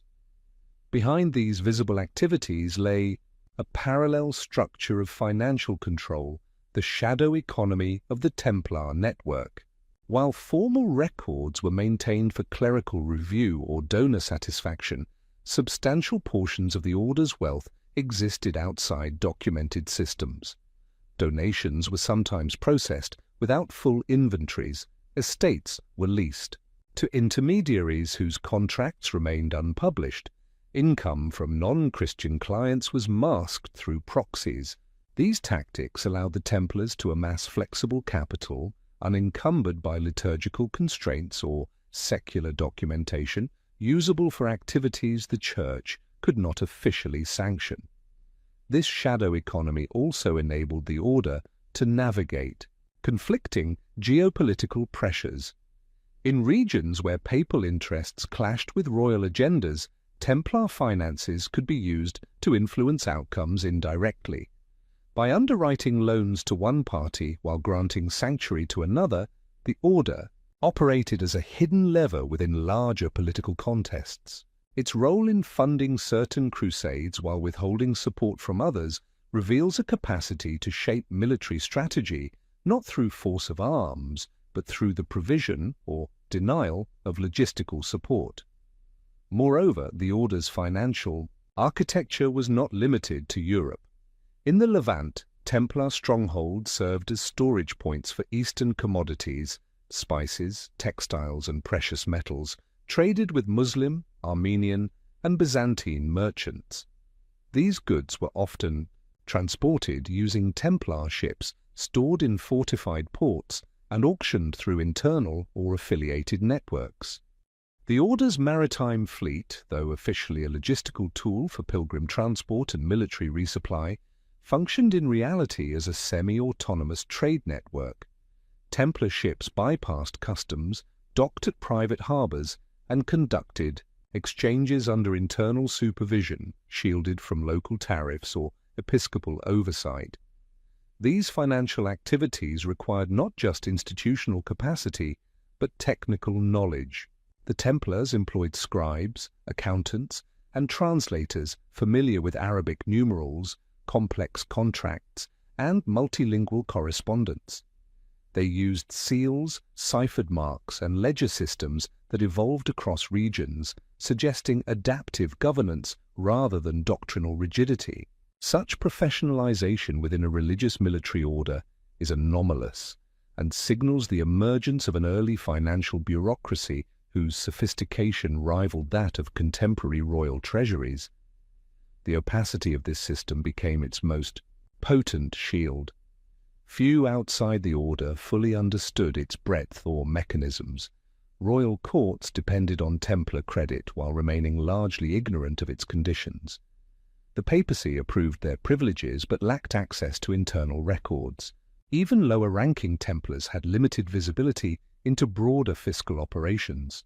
Information was compartmentalized, decisions centralized, and communication encoded, a structure remarkably similar to later intelligence or banking systems. Over time, the Templars' financial dominance became intolerable to other power centers. Kings who once depended on their liquidity began to fear their autonomy. Bishops who tolerated their presence grew resentful of their extrajudicial privileges. Merchants who once relied on their security found themselves outcompeted. The shadow economy the Templars had constructed, once hidden behind ritual and charity, became visible in its disruptive effects. It undermined tax regimes, skewed market prices, and redistributed leverage across political hierarchies. This explains, in part, the vehemence of their suppression. The charges of heresy and moral perversion levelled against them were sensational. Fronts for a deeper agenda, the dismantling of an independent economic network immune to external control. The seizure of their assets was less about punishment and more about redistribution. The French crown absorbed their Paris treasury. The papacy reallocated their lands to the Hospitallers. Local lords contested their properties in a frenzy of legal appropriation. Yet what was seized was only the visible tip of the iceberg. Much of the Templar wealth, liquid, mobile, unrecorded, vanished without trace. The order's financial system was not merely a set of practices, but a paradigm shift in medieval governance. It demonstrated that sovereignty could be exerted without territory, influence without armies, and loyalty without visible coercion. It challenged the notion that church and crown were the only legitimate loci of economic power. In constructing a financial infrastructure insulated from both, the Templars anticipated forms of decentralized capital control that would re-emerge centuries later under new guises: merchant guilds, transnational banks, and multinational corporations. To understand the Templars is to recognize that their power lay not in swords or relics, but in ledgers, seals, and trust. Their shadow economy did not defy Christendom, it underwrote it. And when their utility was exhausted, their structures dismantled, and their memory demonized, the logic of their system did not disappear.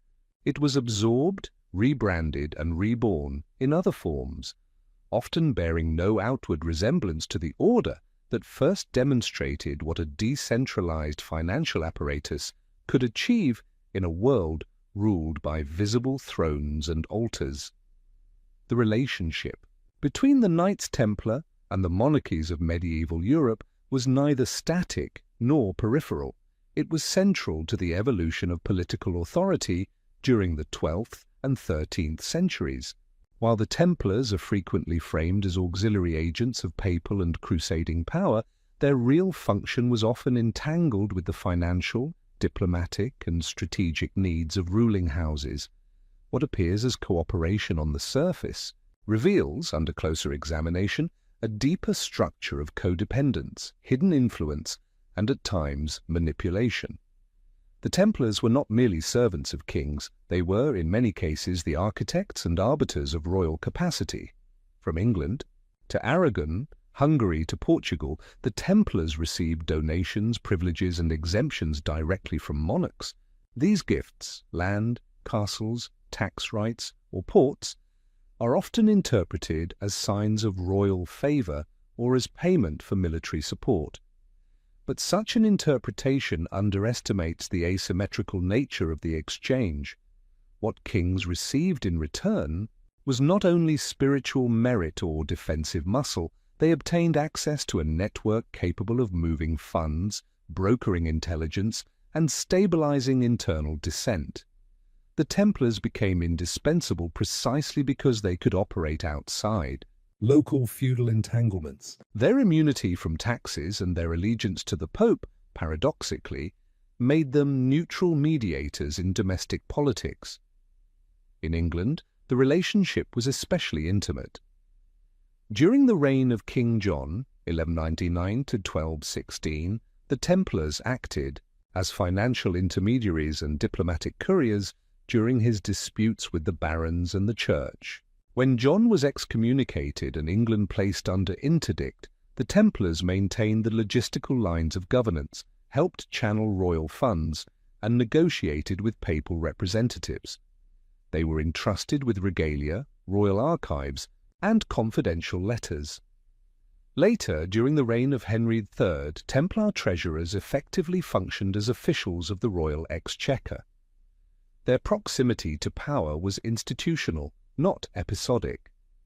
In the Crown of Aragon, the Templars were granted borderlands and frontier castles during the Reconquista. These properties were not only military zones but sites of royal surveillance and symbolic control. The order helped pacify rebellious territories, negotiate with Muslim polities, and resettle strategic locations. But their loyalty was not unconditional. In several cases when royal succession was contested, or when treaties violated their interests, the Templars withheld support, delayed payments, or maneuvered diplomatically to shift outcomes in their favor. Their independence was both asset and threat. Monarchs valued their capacity but feared their inaccessibility. In Hungary, the Templars were given lands in the Carpathian Basin and along the eastern frontiers. They operated not only as fortifiers, but as instruments of westernization, bringing with them legal models, agricultural innovations, and fiscal systems. Yet, their alignment with papal politics often placed them in tension with the Hungarian crown, particularly during moments of centralizing reform. The order's role in internal administration, tax collection, and foreign communication occasionally undermined royal prerogatives. Their capacity to enforce contracts, house envoys, and shelter fugitives made them a parallel judiciary, accountable only to Rome, but enmeshed in local sovereignties. Portugal presents a unique case. There, the Templars became integral to the formation of national identity and military expansion. The order was granted vast territories in exchange for support against the Moors, and its leaders advised the crown on both warfare and governance. After the Templar suppression in the early 14th century, Portugal absorbed the order's structure into the newly created Order of Christ, effectively preserving its assets, personnel, and influence under a new name. This legal sleight of hand ensured the continuity of Templar logic in Portuguese maritime and colonial expansion. It was no coincidence that Prince Henry the Navigator, a central figure in the Age of Discovery, was the Grand Master of the Order of Christ. The Templar model of trans-regional logistics, encoded secrecy, and dual spiritual temporal authority was simply repurposed for imperial ends. Across all these contexts, the Templars functioned as more than allies. They were infrastructural gatekeepers, controlling corridors of finance, diplomacy, and secure movement. They managed high-trust transactions when royal credibility was compromised, stored royal hostages, mediated secret negotiations, and offered sanctuary to political exiles. These functions were executed with discipline and discretion, reinforcing their indispensability while obscuring their leverage. This influence was not without resistance. Royal advisors, baronial factions, and rival orders frequently warned of the Templars' unchecked power. In France, their central presence in Paris became a source of anxiety for King Philip IV. The temple precinct housed not only wealth, but sensitive records and communication lines. When Philip moved to suppress the order, it was not merely for financial reasons or papal pressure. It was also to neutralize an institutional competitor embedded within the crown's own geography. The arrests of October 1307 were carefully coordinated with the seizure of Templar assets and conducted in a manner resembling a coup against an autonomous administration. The lack of consistent royal policy toward the Templars reflects the ambivalence of the relationship. Some kings treated them as loyal auxiliaries, others feared them as ungovernable actors. The order's dual nature, military monks who were also financiers, religious vassals who were sovereign agents, defied categorization within the feudal order. They did not owe direct homage, they did not hold land under traditional tenure, and they were not subject to royal courts. Their existence exposed the limits of crown sovereignty and the fiction of territorial omnipotence. This Templar crown nexus also highlights the fluidity of medieval governance. Authority was not exercised through singular nodes, but through networks of trust, leverage, and negotiation. The Templars operated within this matrix with a degree of autonomy that modern administrative theory struggles to classify. They were not a state within a state, but a moving interface between states, able to reinforce, bypass, or manipulate royal agendas depending on circumstance. Understanding this nexus reframes the Templars' suppression. It was not simply the collapse of a deviant order, but the reassertion of territorial sovereignty over a distributed system of post-feudal control. The monarchy sought not only wealth but informational dominance, jurisdictional clarity, and symbolic centrality. The destruction of the Templars was as much about narrative restoration, reasserting the king as the axis of loyalty and authority, as it was about fiscal recovery or theological purification. The order's enduring threat was not their theology, nor even their secrecy. It was their capacity to operate sovereign functions, diplomacy, finance, intelligence, without being sovereigns. They were tolerated while useful, but once their system began to outpace royal institutions in coordination, speed and discretion, their existence became untenable.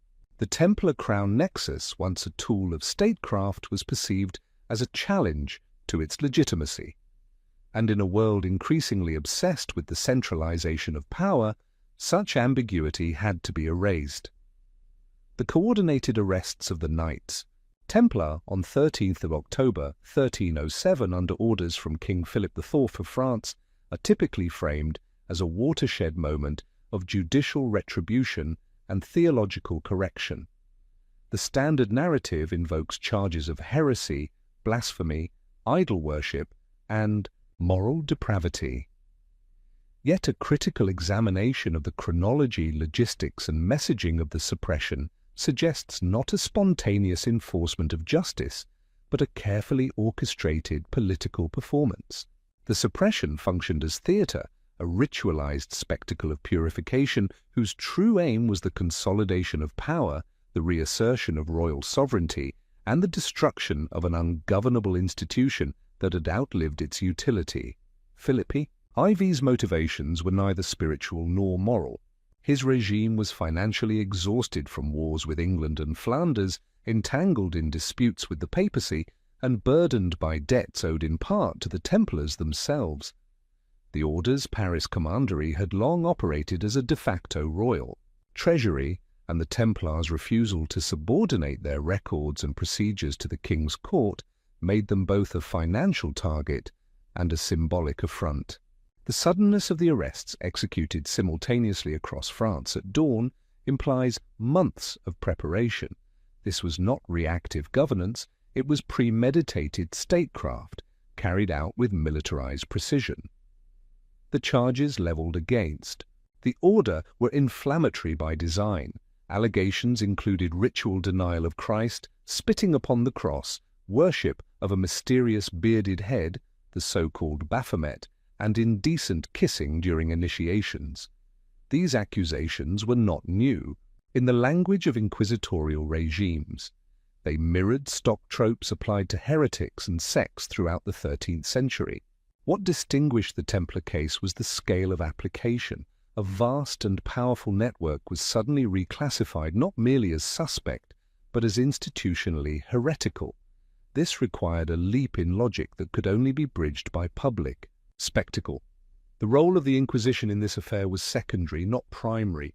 Philip bypassed standard ecclesiastical channels, issuing royal orders directly to regional bailiffs and commanding the seizure of Templar properties without prior papal sanction. The Pope at the time, Clement V, initially protested the arrests, insisting that only the Church had authority to judge a religious order. Yet within weeks, under political and military pressure, Clement capitulated. A papal bull in November 1307 legitimized Philip's actions retroactively, placing the Pope in a defensive posture. The result was a reversal of medieval norms, a monarch dictating terms to the papacy, with theology subordinated to political choreography. Interrogations of the arrested Templars were conducted under torture, a method legitimized by earlier inquisitorial practices but repurposed here as a tool of narrative construction.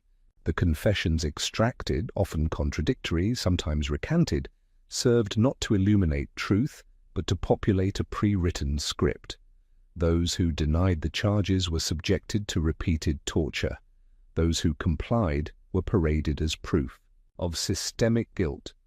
The process resembled less a judicial inquiry than a performative reaffirmation of royal authority, staged before an audience of clerics, nobles, and citizens who had witnessed the Templars' ascendancy for over a century.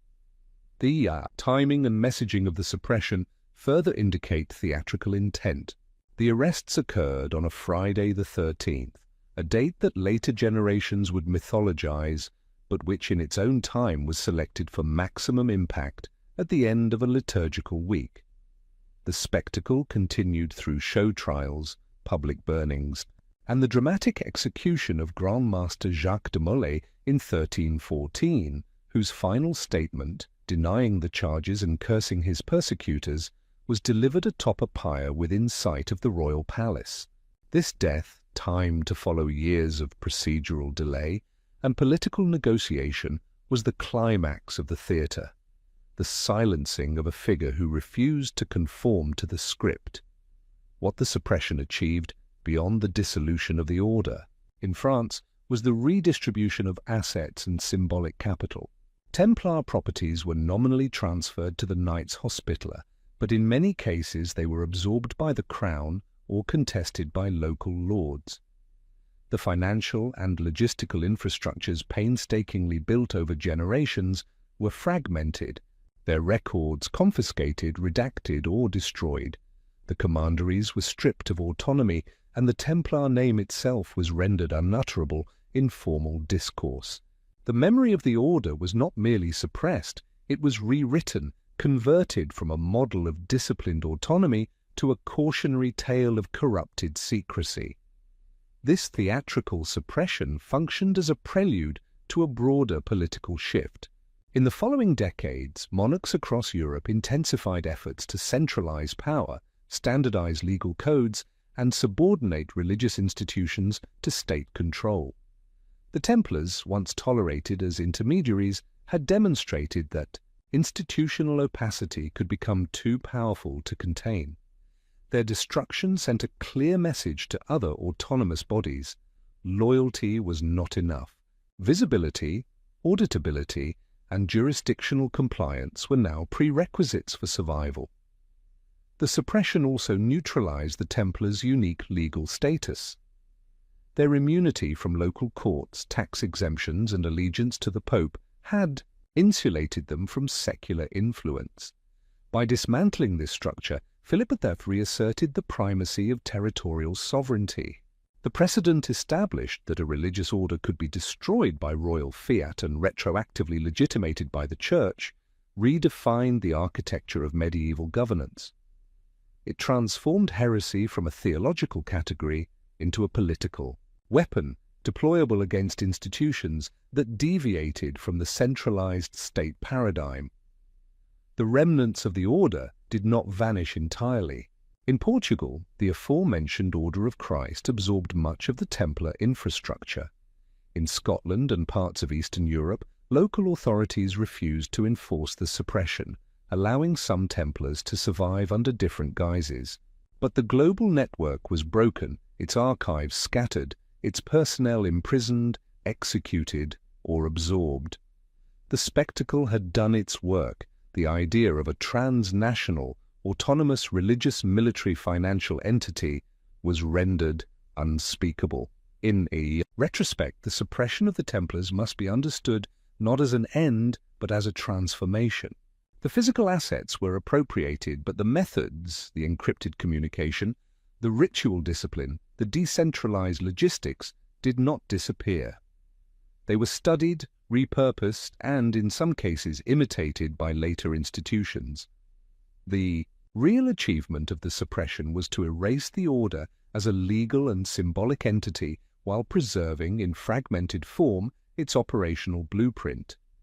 Theatre, in this context, was not deception. It was a tool of recoding. The public spectacle of confession, fire, and excommunication reframed a complex institutional reality into a moral parable. It offered a simple lesson to a populace bewildered by political flux. No power, however righteous or sacred, is immune from judgment. But beneath that lesson lay a more insidious message, directed not at the crowd, but at rival elites. Autonomy is a threat, and secrets without sanction are crimes. The narrative of the Templar Order's complete dissolution following their suppression in the early 14th century is a simplification that obscures a more subtle and enduring legacy. While the name and legal standing of the order were eliminated and its properties redistributed, the operational logic and institutional techniques it pioneered did not vanish. Rather, many of these were absorbed into another apparatus of control, the Inquisition. This transfer was neither accidental nor organic. It was a calculated mechanism of continuity and containment whereby the tools of the Templars, especially those related to surveillance, secrecy, and internal discipline, were expropriated and re-engineered into the inquisitorial state. The Inquisition, though originating in the early 13th century to combat heresy in southern France, evolved significantly after the Templar suppression. Its initial functions, identifying, interrogating, and punishing theological deviation, relied heavily on ad hoc methods, local collaboration, and ecclesiastical sanction. But as heretical movements diversified and spread, and as the Church sought greater precision and permanence in enforcement, the inquisitorial structure began to professionalize. This professionalization coincided with the dismantling of the Templars, whose organizational remains were a readily available pool of infrastructure, personnel, and methodologies. One area of clear transfer was administrative logistics. The Templars had developed one of the most intricate systems of internal record-keeping in medieval Europe, comprising inventory registers, correspondence protocols, and financial audits. These systems were structured to operate across multiple jurisdictions without interference from external powers. After 1307, fragments of this bureaucratic machinery, particularly in France, Italy, and Aragon, were reappropriated by ecclesiastical authorities overseeing inquisitorial functions. The Inquisition adopted centralized archives, secure documentation, handling and standardized procedural formats, many of which mirrored earlier Templar practices in form and content. The human capital of the order was also partially absorbed. While many Templar leaders were executed or imprisoned, lower-ranking members, especially clerks, stewards, and administrators, were often released under conditions of re-employment. These individuals, trained in the discreet management of sensitive information and bound by ritual codes of obedience, represented an ideal recruitment pool for an institution increasingly concerned with secrecy and discipline. The transition was not always formal. In many cases, Templar-trained personnel were subsumed into diocesan or papal administrative functions, contributing their expertise indirectly to inquisitorial operations. Beyond personnel and logistics, the ideological framing of deviance shifted in a manner consistent with the logic deployed against the Templars. Prior to their suppression, heresy had largely been treated as a doctrinal error or communal infection, addressed through public preaching, local trials, and penitential measures. After the Templar trials, however, heresy came to be conceptualized as embedded, networked, and institutionally self-replicating. The Templars were prosecuted not merely for individual acts, but as a systemic threat, an internal conspiracy masked by outward orthodoxy. This logic, targeting the structure of secrecy itself as heretical, became central to the inquisitorial method. Surveillance no longer sought the error, it sought the mechanism of concealment. The transformation of interrogation procedures offers further evidence. During the Templar trials, techniques such as prolonged detention, use of informants, and psychologically coercive questioning were systematized. These methods, while not entirely new, gained procedural legitimacy through their application in a high-profile case. Subsequently, inquisitorial courts across Europe adopted similar strategies: anonymous denunciations, leading questions, and conditional absolution in exchange for cooperation. The process became less about the confession of belief and more about the unraveling of networks. The template set during the Templar suppression was reconfigured to dismantle Lollard cells in England, Waldensian congregations in the Alps, and, eventually, converso communities in Iberia. This methodological absorption coincided with a shift in architectural infrastructure. The Templars had constructed commanderies optimized for secure storage, interrogation, and personnel isolation.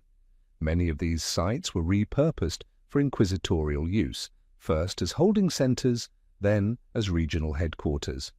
The spatial logic of containment was maintained, now under a different institution. The separation of suspect from community, the use of internal corridors to move prisoners unseen, and the reliance on internally controlled chapels and scriptoria, these designed features were not invented by the Inquisition. They were inherited.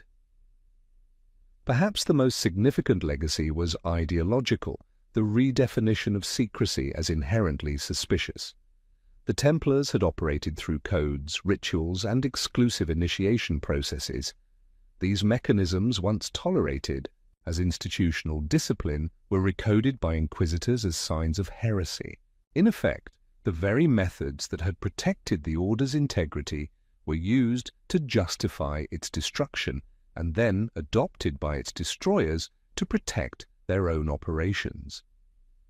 This inversion, where the form becomes both criminalized and instrumentalized, exemplifies the absorption mechanism in its purest form. Even the symbolic residues of Templar culture were reabsorbed. The cross-patty, a key emblem of the order, was reconfigured in ecclesiastical iconography. The language of purification through fire, used to justify the execution of Templars, was repurposed in inquisitorial rhetoric against other internal enemies. The narrative of righteous elimination, staged so dramatically during the Templar trials, became a template for future spectacles of doctrinal enforcement. This absorption was not a matter of historical irony, it was a strategic recalibration. The Church, recognizing the efficiency and coherence of Templar operations, repurposed their techniques to reinforce a different kind of control. Not transnational autonomy, but universal compliance. The Inquisition, with its bureaucratic rigor, coded procedures, and institutional secrecy, became the new vessel for many of the operational capabilities that once belonged to the Templars. What had been a challenge to papal supremacy was converted into its most effective enforcement arm. The implications of this transformation extend beyond the medieval period. The institutional DNA of the Inquisition, its fixation on internal consistency, information control, and the criminalization of opacity would later reappear in state bureaucracies, secret police organizations, and intelligence agencies. In this sense, the Templars were not merely destroyed, they were deconstructed and rebuilt as a more docile machine. The ethos of operational secrecy did not die, it was co-opted and rebranded. To speak of the Inquisition without referencing the Templar antecedent is to overlook the way institutions mutate under pressure. The suppression of the Templars was not simply an act of elimination, but of transfer. The techniques of control that once allowed an independent order to span continents were rechanneled into a centralized apparatus of doctrinal enforcement. The absorption mechanism was silent, partial, and effective. It did not preserve the Templars, but it preserved their utility, stripped of independence and reframed under a new master. Following the dissolution of the Knights Templar under papal decree and royal coercion in the early 14th century, historical narratives diverged dramatically. The official version, endorsed by the papacy, asserts that the order was extinguished, its members absorbed into other institutions, its assets redistributed, and its legacy terminated. Yet parallel to this sanctioned narrative emerged a persistent stream of accounts, rumours and political anomalies suggesting that the order did not disappear, but instead fragmented, adapted and reconstituted itself under new guises in select geographies.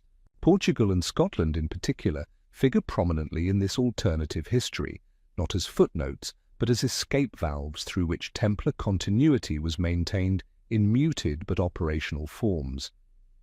Portugal offers the most legally explicit example.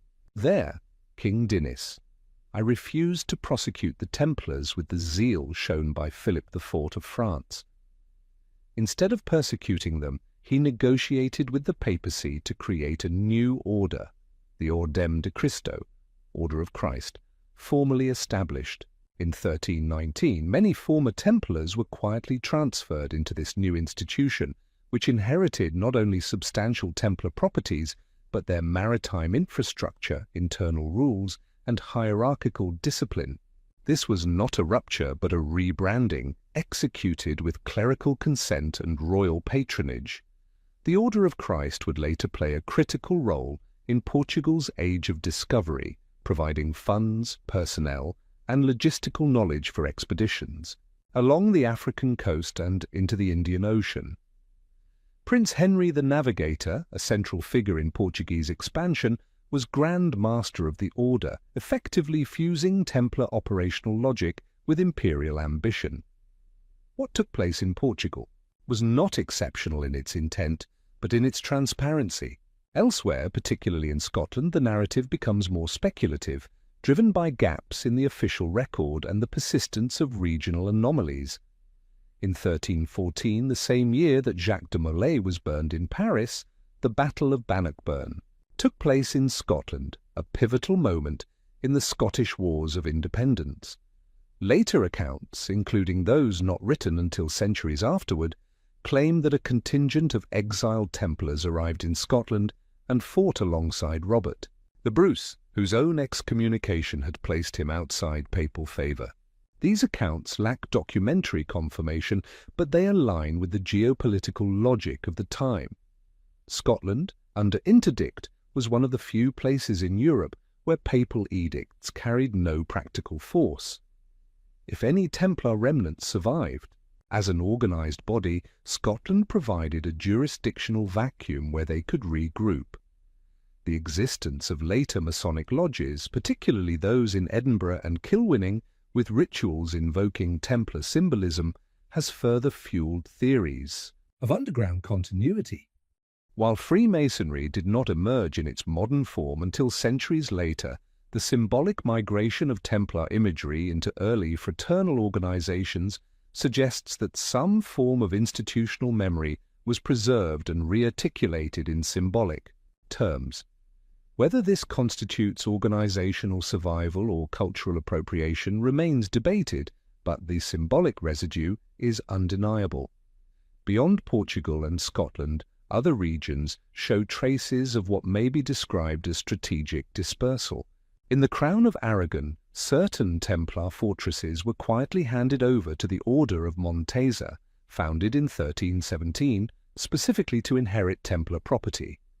In Germany, Austria, and Bohemia, the absence of coordinated suppression left room for local variations in the treatment of Templar personnel. Some commanderies were abandoned, others repurposed by Cistercian monks or local lords, but in several cases former Templars simply reintegrated into existing religious structures or lived under assumed identities. The sudden disappearance of thousands of trained, disciplined, and networked individuals from the historical record is statistically improbable without organized dispersion. Moreover, maritime movement complicates the question of continuity. The Templars maintained fleets in La Rochelle, Marseille, and on Cyprus. After the suppression began, these vessels, unlike castles or estates, could not be seized with immediate effect. Several contemporary observers note that ships laden with Templar cargo disappeared from port records shortly after the arrests. Theories abound as to where they went: the Iberian Peninsula, the North Sea, or even further afield. While evidence for transatlantic voyages remains in the realm of conjecture, the operational logic holds. Mobility provided an avenue for evasion, and evasion enabled continuity. The myth of dispersal has often been discredited by academic historians, on the grounds that it lacks centralized documentation. But this objection misunderstands the structure of the Templar network. Centralized documentation was precisely what made the order vulnerable to coordinated suppression. Any faction that survived did so by eliminating visible archives, decentralizing its command structure, and embedding itself within other systems. The absence of a centralized post-suppression record does not negate survival. It may confirm that survival required erasure of traceable continuity. The mechanics of dispersal would have required more than geographic escape. They necessitated ideological flexibility. The Templars' religious identity, previously framed in militarized monastic terms, had to be softened or encrypted within new symbolic languages. This may explain the eventual appearance of hermetic, alchemical, and knightly motifs within early modern secret societies. These groups did not merely revive medieval aesthetics. They reconstituted an idea of internal hierarchy, ritual secrecy, and sacred duty that mirrors what is known of the Templars. Whether this was a conscious inheritance or a reconstruction based on fragments is less important than the structural resemblance it preserved. Dispersal also implies selection. Not all members of the order would have possessed the skill, will, or means to escape. Those who did survive in active roles likely formed a cognitive elite, administrators, navigators, cryptographers, who understood the dangers of visibility and the value of strategic retreat. Their knowledge, though disembedded from its original institutional home, could be transferred across generations through oral transmission, symbolic initiation, or incorporation into emergent institutions. Thus, what appeared as extinction was, in fact, transmutation. Portugal institutionalized that transmutation. Scotland encrypted it. Other regions allowed it to fade into ambiguity, but collectively these trajectories refute the myth of total obliteration. What disappeared was the name, the legal charter, and the uniform. What remained, dispersed, recontextualized, and partially obscured was a functional memory of how to build, secure, and operate a distributed network of influence.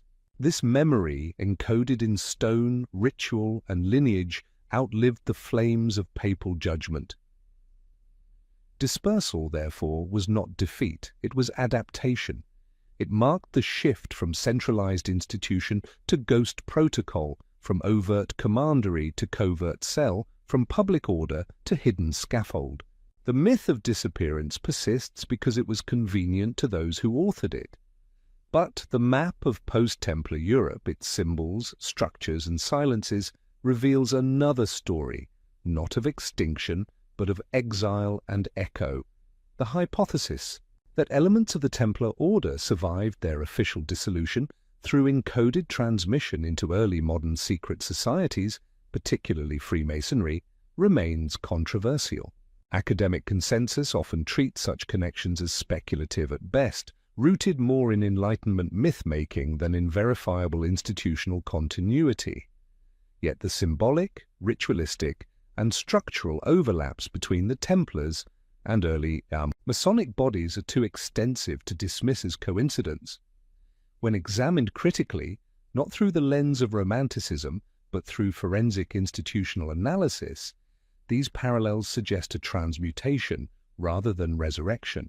What the Templars could no longer maintain as a sanctioned body, they may have encrypted within symbolic societies that arose under new social, political, and theological conditions. The earliest historical references to Freemasonry in a proto-organizational form appear in the late 14th and early 15th centuries. By the 18th century, it had coalesced into structured lodges with formal rituals, hierarchical degrees, and a transnational network of affiliates. These features, ritual initiation, graded secrecy, symbolic architecture mirror key elements of Templar institutional logic. Moreover, the legends embedded in Masonic lore include explicit references to the Temple of Solomon, secret knowledge, and a lost order of builders, or knights, whose wisdom must be recovered through symbolic reconstruction. These are not surface-level similarities. They point to a metaphysical schema of loss, concealment, and encoded recovery. Several early Masonic rites, especially those classified under the so-called Scottish Rite, include degrees such as Knight of the East and West, Knight of the Sword, and explicitly Knight Templar. While defenders of the continuity thesis often point to these as evidence of direct lineage, a more critical view would interpret them as fragments, cultural artifacts of an organizational memory that could not be transmitted historically, but could survive symbolically. Even if the founders of Masonic lodges were not literal descendants of the Templar Brotherhood, they may have been influenced by remnants of its operational model, either through surviving families, regional traditions, or absorbed personnel. It is in the structure of Masonic ritual that the Templar echo is clearest. Freemasonry is predicated on degrees, progressive stages of initiation wherein knowledge is restricted until the initiate proves trustworthy and committed. The Templars used similar methods to